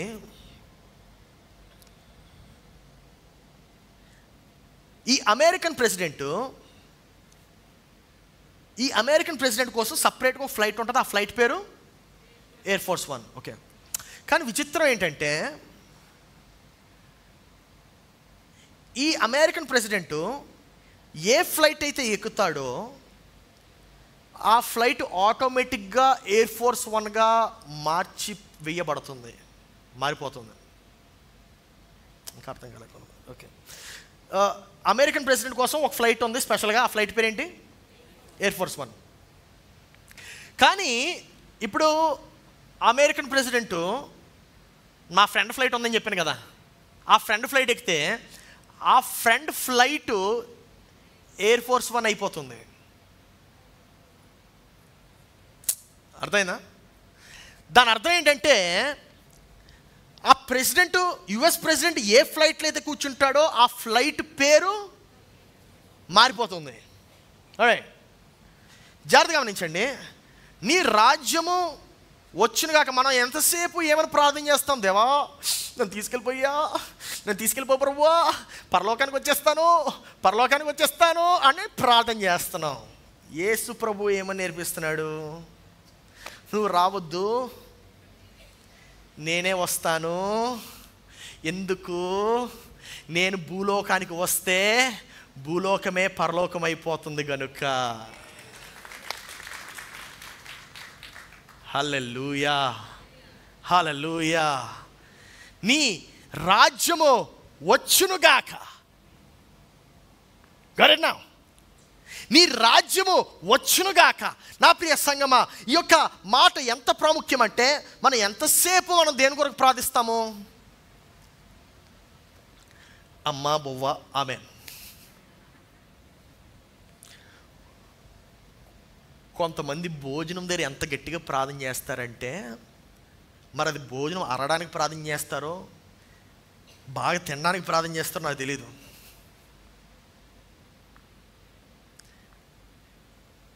We need to stop praying for certain things. దేని గురించి చింతించొద్దన్నాడు యేసు ప్రభు మత్తయి సువార్త 6వ అధ్యాయంలో 31వ వచనం. కాబట్టి ఏమి తిందుమో, ఏమి త్రాగుదుమో, ఏమి ధరించుకుందుమో అని చింతింపకుడి, అన్యజనులు వీటన్నిటి విషయమై విచారింతురు. మనం దేని గురించి చింతిస్తున్నామో దాని గురించే ప్రార్థిస్తున్నాం. నిజమా అబద్ధమా? మనం దేని గురించి చింతిస్తున్నామో దాని గురించే.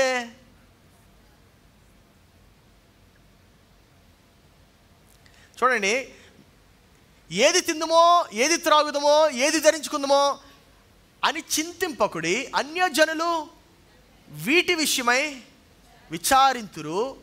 32, ఇవన్నీ మీకు కావాలనని మీ పరలోకపు తండ్రికి తెలియను, కాబట్టి మీరు ఆయన రాజ్యమును నీతిని మొదట వెతకుడి, అప్పుడు అవన్నీ మీకు అనుగ్రహింపబడును.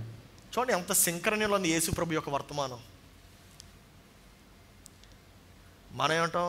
దేవా నాకు ఈ ప్రమోషన్ ఇస్తే అప్పుడు నేను చర్చికి వస్తాను. దేవుడు అంటాడు, ఏ చర్చికి రా, ప్రమోషన్ ఎందుకు రా, చూస్తాను అన్నాడు. ఆమె it's time we change a mindset. మన యొక్క ఆలోచన విధానము మార్చుకునేటువంటి సమయము ప్రారంభమైంది. అవునా కదా? పరలోకానికి వెళ్ళిపోతానని చెప్పి ప్రార్థన చేయడం మానే, నీ పరలోకం భూమిపైకి వచ్చేయాలని చెప్పి ప్రార్థన చేయడం ప్రారంభించు. హల్లెలూయా. నీ రాజ్యము వచ్చునుగాక. దాన్ని మనం ఎందుకు ఎగ్జాక్ట్ ఆపోజిట్ చేసేసాం? ఇంకా కొన్ని పాటలు కూడా పాడదు. పరలోకమే నా సొంతము ఎప్పుడు చూచెదను. ఎప్పుడు చూడొద్దు, అలా పాడితే ఎప్పుడు చూడవు. పరలోకాన్ని చూడాలంటే యేసు ప్రభు భూమిపైనకి వస్తే భూమే పరలోకం అయిపోతుంది. హల్లెలూయా, హల్లెలూయా. నీలో ఎల్లప్పుడూ నివసిస్తే నీ దేహమే పరలోకం అయిపోతుంది. చప్పుడు కూడా దేవునికి స్తోత్రాలు చెల్లించు. హల్లెలూయా, హల్లెలూయా. నా ప్రియ సంగమా, పరలోకం ఎక్కడో కనబడదు, నీ గృహమే పరలోకం కింద మార్చివేయబడుతుంది. ఆమేన్. పరలోకం ఎక్కడో కనబడదు, నీ యొక్క సహవాసంలోనే పరలోకం ఉంటుంది. పరలోకం ఎక్కడో కనబడదు, దేవుడు ఎక్కడికైతే వస్తాడో అది పరలోకం కింద మార్చివేయబడుతుంది. ఆమేన్. సో నీ రాజ్యము వచ్చునుగాక, నీ చిత్తము. అదే మన యొక్క నెక్స్ట్. వచ్చును గాక అంటే ఏంటి చూద్దాం ఒకసారి. వచ్చును గాక, వచ్చును అంటే రమ్మని కదా, కమ్. నేను ఎవరిని రమ్మని పిలుస్తాను? ఒకవేళ నాకు ఏమైనా కాల్ వచ్చింది, పాస్టర్ గారు ఇలాగా కొంచెం ఇబ్బందిగా ఉందండి, కొంచెం సహాయం కావాలి అంటే, రండి బ్రదర్ అని చెప్పాను అనుకో, దాని అర్థం ఏంటి? అది సాధ్యం అవుతుందని. Amen, amen. సో దేవుని రాజ్యం ఎక్కడైతే వస్తుందో అక్కడ నీ యొక్క కష్టాలు తొలగింపబడతాయి, అది సాధ్యం అవుతుంది. Amen, amen. నా ప్రియ సంగమా, నీ రాజ్యం వచ్చినగాక. ఇప్పుడు చూడండి, నీ చిత్తము. నీ చిత్తం అంటే ఏంటి? ఇందా నేను చెప్పాను, ఆల్రెడీ ఎక్స్ప్లెయిన్ చేసాను. ఇది ఎక్కువ ఎక్స్ప్లెయిన్ చేయని అవసరంలే. ఏం అడగమంటున్నాడు? భూమిని అడగమంటున్నాడు. మీరు బిర్యానీ అడుగుతున్నారు, దేవుడు అంటున్నాడు బిర్యానీని అడగడం మానేసే భూమిని అడిగిస్తానంటున్నాడు. సరిపోలే. అర్థమైందా? మనం ఏం అడుగుతున్నాం? ఆపేయండి అది ఏదైనా. బ్రదర్ నేను బిర్యానీ అడగలేదు బ్రదర్ ఎప్పుడును, ప్రమోషన్ ఎందుకంటే బిర్యానీ కోసం అడిగావు. లేదు బ్రదర్ మంచి బట్టలు, అది మరి బిర్యానీ, అది మంచి ఏది ధరిస్తామో అదే కదా, దాని గురించి చింతించద్దు అంటున్నాడు.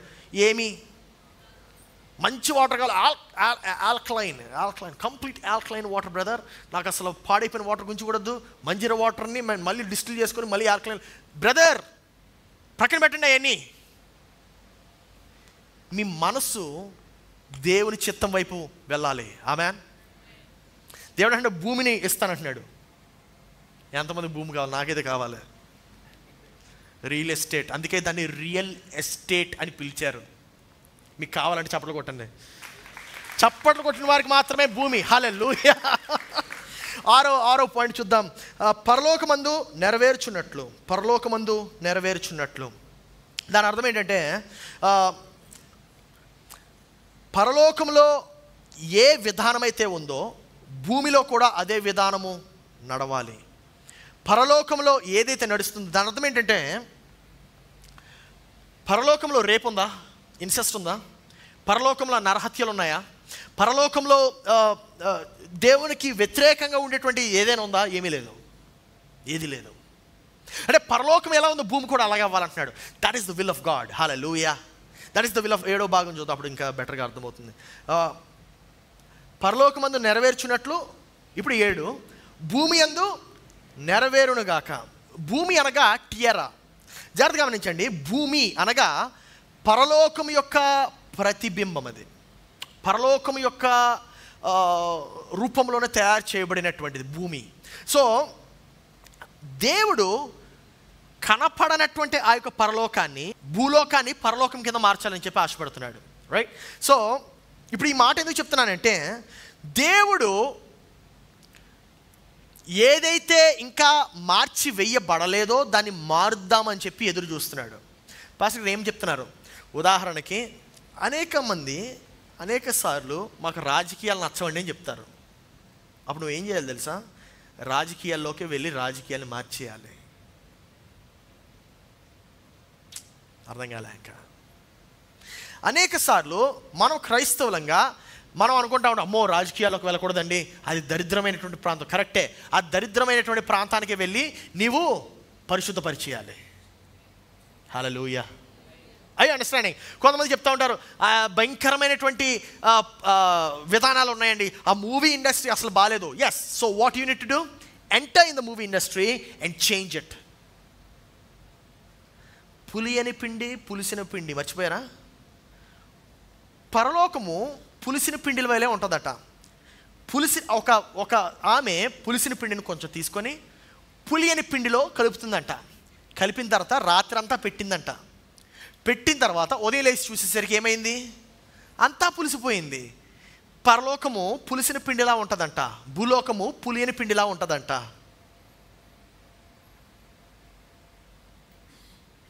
Did you get it? పులిసిన పిండి ఎక్కువ, పులియని పిండి ఎక్కువ? పులియని పిండి ఎక్కువ. పులిసిన పిండి ప్రభావితం చేసిందా, పులియని పిండిని ప్రభావితం చేసిందా? పులిసిన పిండి పులియని పిండిని ప్రభావితం చేసింది. పులిసిన పిండి తక్కువ సంఖ్యలో ఉందా, పులియని పిండి తక్కువ సంఖ్యలో ఉందా? సంఘం తక్కువ సంఖ్యలో ఉందా, లోకం తక్కువ సంఖ్యలో ఉందా? సంఘం దేనిలో కలవాలి? లోకంలో కలవాలి. లోకాన్ని సంఘం కింద మార్చేయాలి.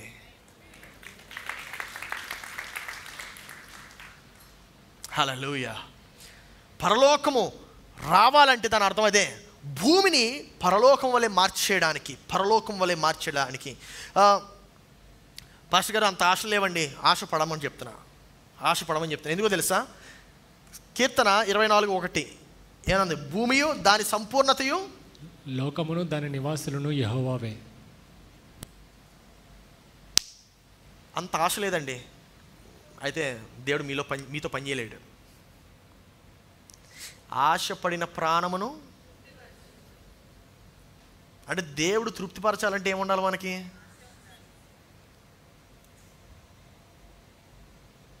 హల్లెలూయా. if you want God to work in your life, you need to have a desire. నా ప్రియ సంగమా, దేవుడు ఎంతటి వాడంటే దేవునికి అసాధ్యమైనదంటూ లేనేలేదు.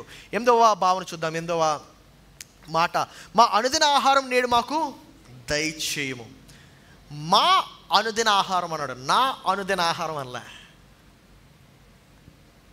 గారే ఎప్పుడు చూడండి, పరలోక ప్రార్థన అంతా కూడా ఎప్పుడు మా మా మా మా మా అనే ఉంటుంది, నా అనేది ఎక్కడ కనబడదు. మా అనుదిన ఆహారం నేడు మాకు దయచేయము. ఎప్పుడు కూడా మనము మన కోసం ప్రార్థన చేయకూడదు, మనం పొరుగువాడి కొరకు ప్రార్థన చేయాలి, మనం సమాజం కొరకు ప్రార్థన చేయాలి. ఎప్పుడు మనం మన గురించే ఆలోచిస్తున్నాం, దాన్ని స్వార్థం అని బైబిల్ పిలుస్తుంది. రైట్? స్వార్థాన్ని ఎంతవరకు తీసివేయమంటున్నాడు చూడండి.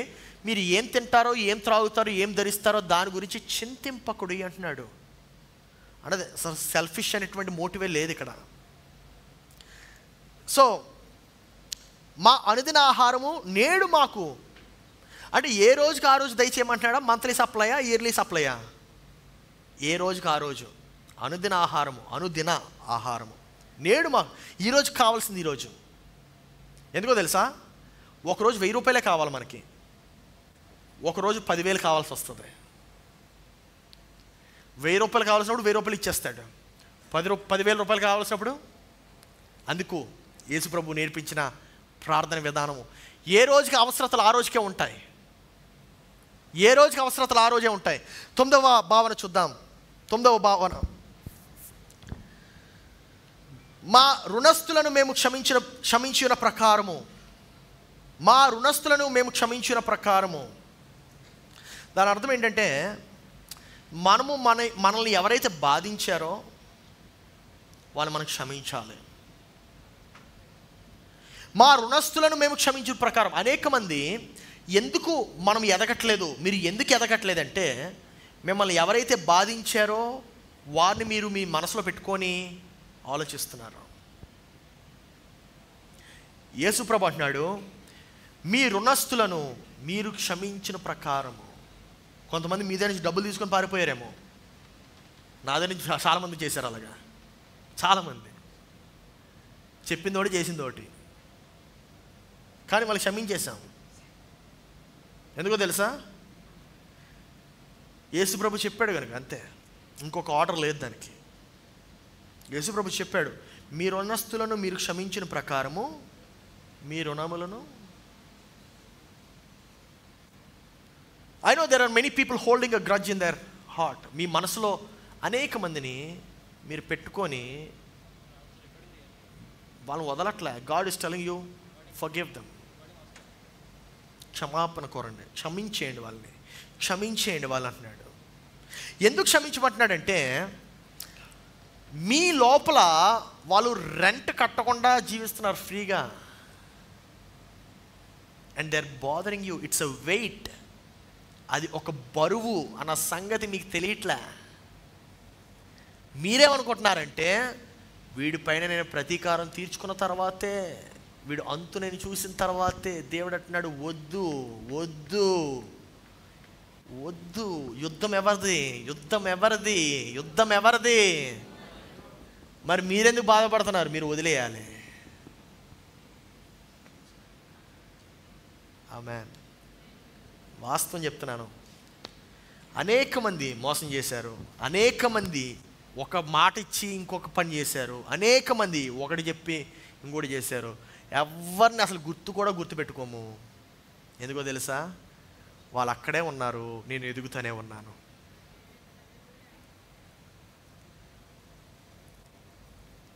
యేసు ప్రభు చెప్పినట్టు చేయండి, బాధే ఉండదు. హల్లెలూయా. Yeah, I think it's a good time to clap. మా రుణస్థులను మేము క్షమించిన ప్రకారము. ఏమంటే క్షమాపణ ఎంత ప్రాముఖ్యం తెలుసా? యేసే ఇంకొక మాట కూడా చెప్పాడు, మత్తయి సువార్త 5వ అధ్యాయం 23వ వచనం దగ్గర, కావున నీవు బలిపీఠమున వద్ద అర్పణము అర్పించుచుండగా నీ మీద నీ సహోదరునికి విరోధం ఏమైనదో కలదని, మేమైనను కలదని ఏమైనను కలదని అక్కడ నీకు జ్ఞాపకము వచ్చిన ఎడలా. చూడండి, జ్ఞాపకము వస్తే ఎక్కడ? బలిపీఠం వద్ద అర్పణిచ్చే సమయంలో ఒకవేళ నీకు నీ సహోదరికి ఏమైనా విరోధం ఉందని జ్ఞాపకం వస్తే ఏం చేయమంటాడు చూడండి.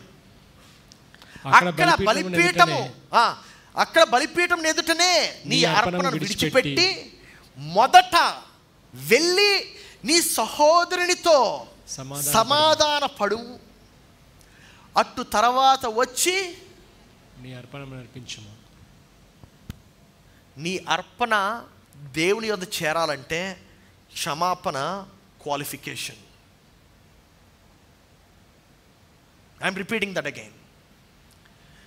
నీ యొక్క ఆరాధన దేవునికి చేరాలంటే నీవు క్షమిస్తేనే ఆరాధన చేరుతుంది.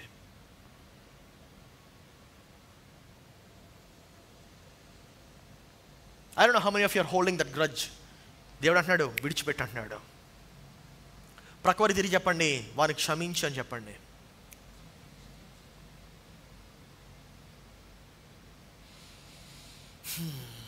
నీ సహోదరునికి ఎంతమంది ఇంకా క్షమించలేదో నాకు తెలియదు. దేవుడు అంటున్నాడు క్షమించు అంటున్నాడు. I know there are many people who haven't forgiven.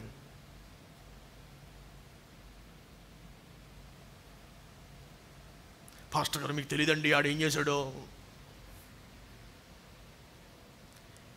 యేసు ప్రభు పక్కనే ఉండి యేసు ప్రభుని వెండికి అమ్మేశాడు.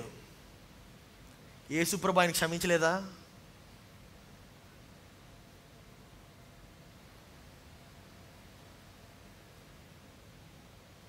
ఊరేసి చచ్చిపోయాడు. తర్వాత యేసు ప్రభు పరలోకం వెళ్ళి తండ్రి యొద్ద ఉన్నాడు. చప్పట్లు కొట్టండి.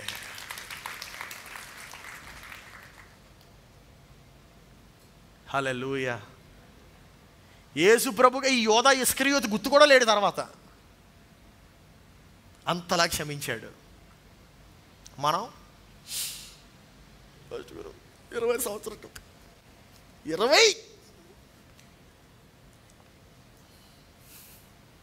20 సంవత్సరాల క్రితం స్టోరీ ఎందుకమ్మా? అప్పటికప్పుడే క్షమించమంటున్నాడు, వెంటనే క్షమించమంటున్నాడు. ఆమేన్. వెంటనే. నా మాట అంత ప్రభావితంగా లేదేమో, మీరే చెప్పండి మీ ప్రక్క వాళ్ళకి, వెంటనే క్షమించండి అని చెప్పండి.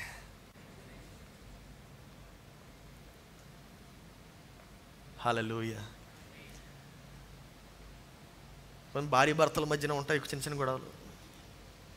ఆ రోజు పెళ్లి రోజు మీరు నాకు ఇది పెట్టలేదు, హే క్షమించు.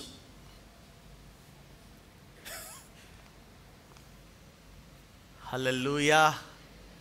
ఏం చేయాలి? మా రుణస్తులను మేము క్షమించిన ప్రకారము మా రుణములు. నువ్వు చేయలేదా పనులు?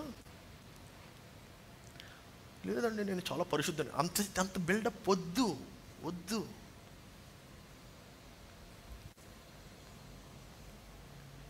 నువ్వు క్షమింపబడాలంటే నువ్వు హల్లెలూయా. మళ్ళీ నువ్వు క్షమింపబడాలంటే నువ్వు క్షమించాలి. కీబోర్డ్ ఎవరు వచ్చి పెడతారు?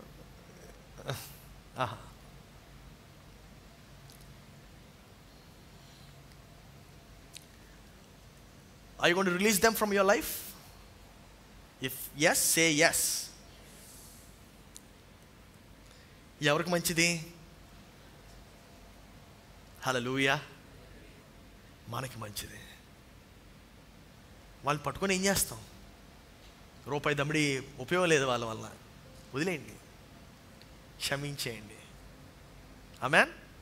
ఆల్రైట్, ఆఖరి 2 మాటలు. మమ్మల్ని శోధనలోకి తేక. దాని అర్థం ఏంటంటే పరిశుద్ధాత్మ దేవుడు ఎప్పుడు కూడా మనల్ని శోధింపడు. చాలాసార్లు అనేకమైన మాటలు వింటూ ఉంటాం. క్రైస్తవులు పాస్టర్ గారు, నేను బాప్తిస్మం తీసుకున్న తర్వాత అనేక శోధనలు వచ్చాయండి. పాస్టర్ గారు, నేను క్రీస్తును అంగీకరించిన తర్వాత చాలా శోధనలు వచ్చాయి అనేటువంటి మాటలు వింటూ ఉంటాం కదా సాధారణంగా. చూడండి, యేసు ప్రభు ఇక్కడ ఏమని చెప్తున్నాడంటే, మమ్మని శోధనలోకి తేక దుష్టుడి నుండి మమ్మను తప్పించుమనేటువంటి మాట చూస్తున్నాం మనం. దాని అర్థం ఏంటంటే, పరిశుద్ధాత్మ ఎప్పుడు కూడా మనల్ని శోధించడు, దేవుడు ఎప్పుడు కూడా మనల్ని శోధించడు. అనేక మంది క్రైస్తవుల నుండి నేను ఎక్కువగా వినే మాట ఇది, దేవుడు మమ్మల్ని శోధిస్తున్నాడండి, దేవుడు మమ్మల్ని నో దేవుడు ఎప్పుడు శోధింపడు. శోధన అనగా మన యొక్క వీక్ స్పాట్స్ని వెతకడం, దాన్నే టచ్ చేయడం. కొంతమంది అంటూ ఉంటారు, పాస్టర్ గారు ఈ యొక్క లైంగిక ఆలోచనలు చేత సాతాను శోధిస్తున్నాడండి నన్ను. లేదు, లైంగిక ఆలోచనల చేత నిన్ను శోధించడు, నువ్వే ఆ యొక్క లైంగిక ఆలోచనలు విడవట్లేదు.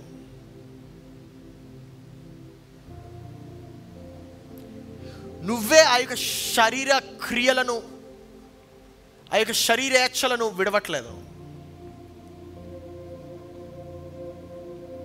సో దేవుని శోధన కాదు, నీ స్వంత నిర్ణయం. It's time for you to stop craving your bodily desires. Amen. శరీరేచ్ఛలను నువ్వు విడిస్తే అవి వెళ్ళిపోతాయి, విడవకపోతే ఉంటాయి. సో బలహీనమైనటువంటి ఏరియాస్ని దేవుడు ఎప్పుడు కూడా శోధింపడు. బలమైనటువంటి ప్రాంతాలను ఇంకా బలపరిచే దేవుడే కానీ, బలహీనమైనటువంటి ప్రాంతాలను ఇంకా బలపరిచే దేవుడే కానీ, నీ బలహీనతను బలముగా మార్చే దేవుడే కానీ, నీ బలహీనతను పట్టుకొని నిన్ను శోధించడు. దుష్టుని నుండి మమ్మును తప్పించుము అనేటువంటి మాటను చూస్తున్నాం మనం. దుష్టుని నుండి మమ్మును తప్పించుము. యాకోబు 1వ అధ్యాయం 13వ వచనంలో మనకి ఇది కనబడుతుంది. దేవుడు కీడు విషయమై శోధింపబడనేరడు, ఆయన ఎవరిని శోధింపడు గనుక, ఆయన ఎవరిని శోధింపడు గనుక, ఎవడైనను శోధింపబడినప్పుడు నేను దేవుని చేత శోధింపబడుచున్నానని అనకూడదు.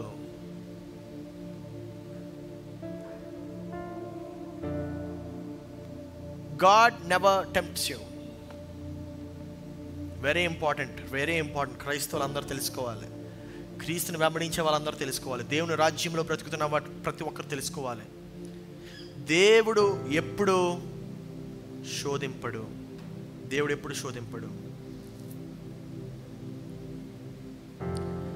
ఈ యొక్క శోధనలు ఇవన్నీ కూడా మతపరమైనటువంటి ఆలోచన నుండి వచ్చినటువంటివి.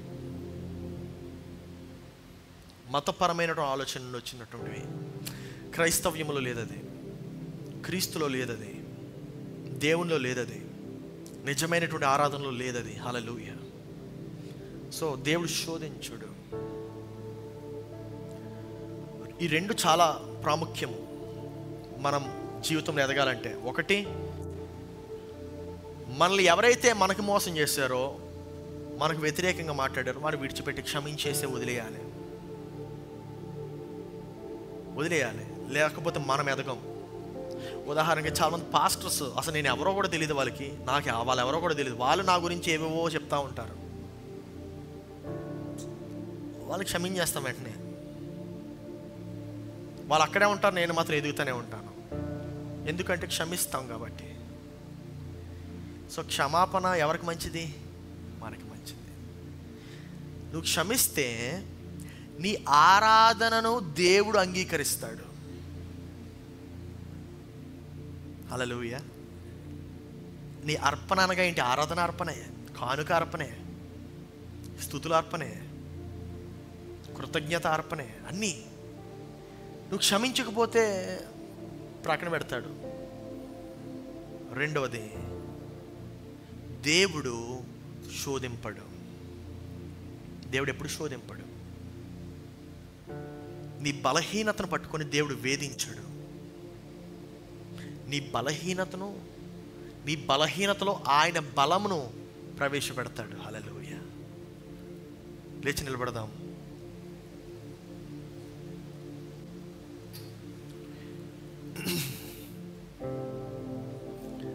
ఈ మాట చూపించి ఈ యొక్క వర్తమానాన్ని ముగిస్తాను, ఆరాధన ముగిస్తాను. యెషయా గ్రంథము 43వ అధ్యాయము 25వ వచనం చూద్దాం. నేనే చదువుతాను. నేనే నా చిత్తానుసారముగా నీ అతిక్రమములను తుడిచివేయువాడును నేను, నీ పాపములను జ్ఞాపకము చేసుకొనక. నీ పాపములను జ్ఞాపకము చేసుకొనను, నాకు జ్ఞాపకము చేయుము, మనము కూడి వాదింతుము. నీవు నీతిమంతుడుగా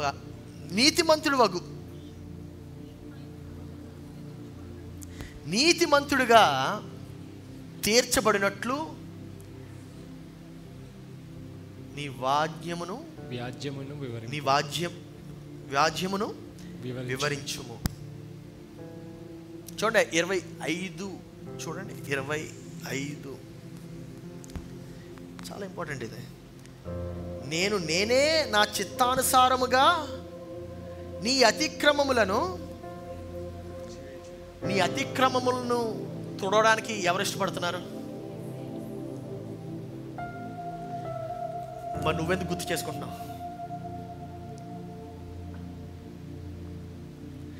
నీ అతిక్రమములను, నీ పాపములను తుడిచివేయడానికి ఇష్టపడేది ఎవరు? యేసయ్య. హల్లెలూయా.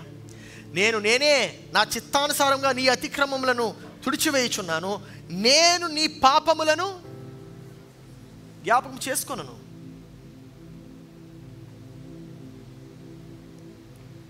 ఈరోజు ఉదయం పాపం చేసావా? దేవుడు అంటున్నాడు మధ్యాహ్నం మర్చిపోతాను, నువ్వు మళ్ళీ గుర్తు చేసుకోవద్దు అంటున్నాడు.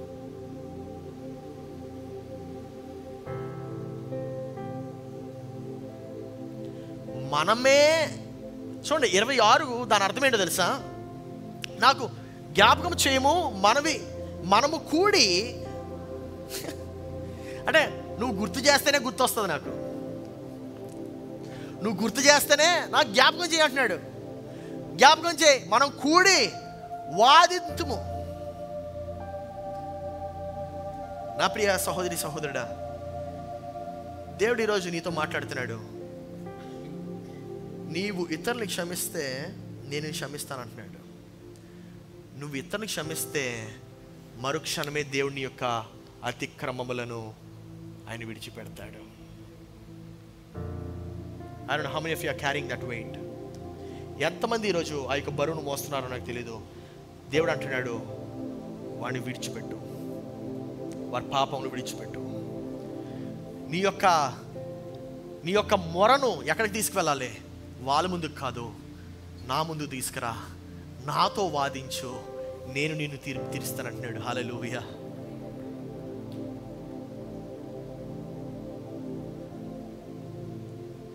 Many times we are only fighting that battle. అనేక సార్లు మనమే యుద్ధం చేస్తున్నాం, మనమే పోరాడుతున్నాం. దేవుడు అంటున్నాడు, పోరాటం ఆపు, నా యుద్ధకు రా. సమస్త భారము మోయొచ్చిన జనులారా, మీరు నా యుద్ధకు రండి, నేను మీకు. వీరి దగ్గరికి వెళ్ళడం మానేయండి, నీ తండ్రి యొద్దకు వెళ్ళండి, నీ తండ్రి యొద్దకు వెళ్ళండి. Shall we ask God, దేవా ఈ యొక్క వర్తమానం నీవు నాకు దయచేసినందుకు వందనాలు. ఈ వర్తమానం బట్టి ప్రభువా నీకు వందనాలు చెల్లిస్తున్నానని చెప్పి ఆయనతో నీవు మాట్లాడగలవా? పరలోకపు ప్రార్థన నీకు నేర్పించిన విధానం బట్టి వందనాలు చెప్పగలవా? ఈరోజు దేవుడు నీతో మాట్లాడినట్లయితే, దేవుని యొక్క హృదయంలో ఏదో ఒక ఆలోచనను కదిలింప చేసినట్లయితే దేవునికి చెప్పగలవా, దేవానికి వందనాలు, నా హృదయ లోతుల నుండి అయ్యా నీకు వందనాలు చెల్లిస్తున్నాను.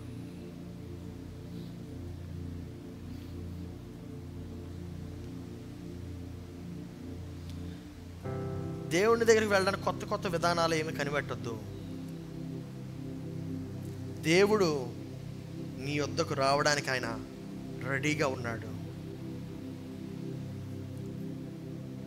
నువ్వు ఆయన నీ యొక్క నోరు తెరిచి, నీ యొక్క హృదయం తెరిచి, యేసయ్యా నీవు నాలోనికి రా ప్రభువా, పరిశుద్ధాత్మ దేవుడు నాలోనికి పంపయ్యా అని నీవు అడుగు. ఖచ్చితంగా దేవుడు నీలో కార్యం చేస్తాడు.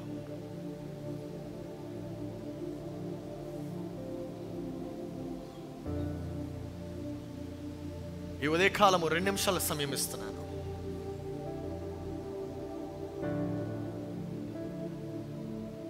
మొరపెట్టు దేవునికి.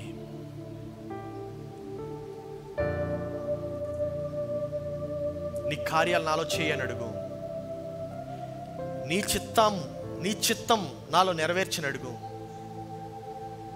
నా స్వంత ఆలోచన బట్టి ఇప్పుడు వరకు అడిగాను, కానీ ఇకపై నీ చిత్తానుసారంగా అడుగుతాను. నీ స్థాయి తగ్గట్టు అడుగుతాను. నీ కార్యాలు నాలో చెయ్యి.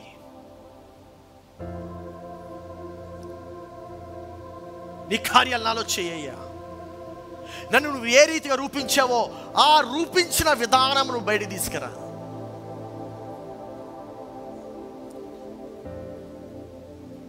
చెప్పగలవా, యేసయ్యా నన్ను వాడుకోవయ్యా, యేసయ్యా నన్ను వాడుకో ప్రభువా అని నీవు నోరు తెరిచి అడగలవా? దేవా నీ యొక్క చిత్తానుసారంగా నన్ను మార్చుకో. దేవా నాలో ఉన్నటువంటి ఆ యొక్క నీవు సృష్టించలేనటువంటి విషయాలను తొలగించు. ఇతరులపైన పెంచుకున్న ద్వేషాన్ని తొలగించు. క్షమించడానికి సిద్ధంగా ఉన్నాను. క్షమాపణ కోరడానికి సిద్ధంగా ఉన్నాను. క్షమింపబడడానికి సిద్ధంగా ఉన్నాను. నీ యొక్క చిత్తం నాలో నెరవేర్చయ్యా.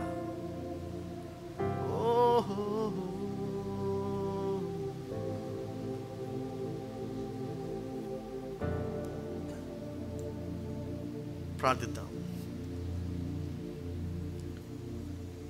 ఇంకా ఒకవేళ దేవుడు నీతో మాట్లాడినట్లయితే ఈ ఉదయకాలంలో దేవుని యొక్క చిత్తము, దేవుని యొక్క ప్రార్థన నీకు అర్థమైనట్లయితే నీ యొక్క రైట్ హ్యాండ్ని పైకెత్తి, దేవా నీ యొక్క వాక్యం నా కొరకు దయచేసినందుకు వందనాలు. ఈ ప్రార్థన ఎలాగ చేయాలో నీవు నాకు నేర్పినందుకు వందనాలు.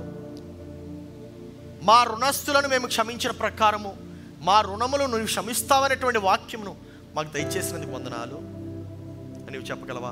ఇంకా ఎవరైతే మీ యొక్క హృదయంలో ఇతరులను ఇంకా క్షమించలేదో, I think it's time for you to forgive them. వారిని క్షమించే సమయము ఆసన్నమైంది. నీ 2 చేతుల పైకెత్తి దేవునికి వందనాలు చెల్లించు. దేవా ఇతరులను క్షమించే గుణాన్ని ప్రభువా నేను కలిగి ఉండటకు సహాయం చేయము. ఈరోజేనైనా ఇంకా నేను ఎవరినైతే క్షమించలేదో వారిని ఈరోజే ప్రభువా నేను క్షమించలాగున వారి దగ్గరికి వెళ్ళి వారితో మాట్లాడి ప్రభువా నేను క్షమాపణ కోరినైనా వారిని క్షమించి నేను క్షమాపణ కోరి నీ చిత్తానుసారంగా జీవించడానికి నేను సిద్ధంగా ఉన్నాను. ప్రియ పరలోకపు తండ్రికి వందనాలు చెల్లిస్తున్నాను. దేవా ఈ ఉదయకాల సమయంలో దేవా నీ యొక్క చిత్తాన్ని నీవు మాకు నేర్పిస్తున్నందుకు వందనాలు. ఈ యొక్క ప్రార్థనను నైనా మేము అంగీకరించి దేవా మేము నిన్ను పోలిన జీవితము, నిన్ను పోలిన ప్రార్థన చేయడానికి సహాయం చేయి. దేవ మా యొక్క గతాన్ని నైనా నీవు గుర్తు చేసుకున్నందుకు వందనాలు. మా పాపములనైనా నీవు జ్ఞాపకం చేసుకున్నందుకు వందనాలు. నీ యొక్క చిత్తాన్ని మాలో నెరవేరుస్తున్నందుకు వందనాలు. దేవా ఈ యొక్క వాక్యములో ఈ ఆరాధనలో పాల్గొన్న ప్రతి ఒక్కరిని దీవించుము, ఆశీర్వదించుము. ఎవరెవరైతేనైనా నీ కొరకు హస్తాలు ఎత్తారో దేవా ఇక మార్పునైనా వారికి జీవితంలో తెద్దామని చెప్పి ఆశించారో వారి జీవితంలో ఆ యొక్క కార్యము నెరవేరునుగాక. దేవా, ఎవరైతే స్వస్థత కొరకు ఎదురు చూస్తున్నారో దేవా, వారికి నీ యొక్క స్వస్థతనైనా దయచేయము, మానసిక ఎదుగుదల దయచేయము, ధైర్యాన్ని దయచేయము. దేవా, వేసిన ప్రతి కానుకను దీవించు, ఆశీర్వదించు. నీకే వందనాలు, స్తోత్రాలు చెల్లిస్తున్నాం. మేము తిరిగి ఇంటికి వెళ్తుంటుండగా మీరు మాతో ఉండుము, మాతో మాట్లాడుము. యేసు పరిశుద్ధ నామములో అడిగి ప్రార్థిస్తున్నాము తండ్రి, ఆమేన్.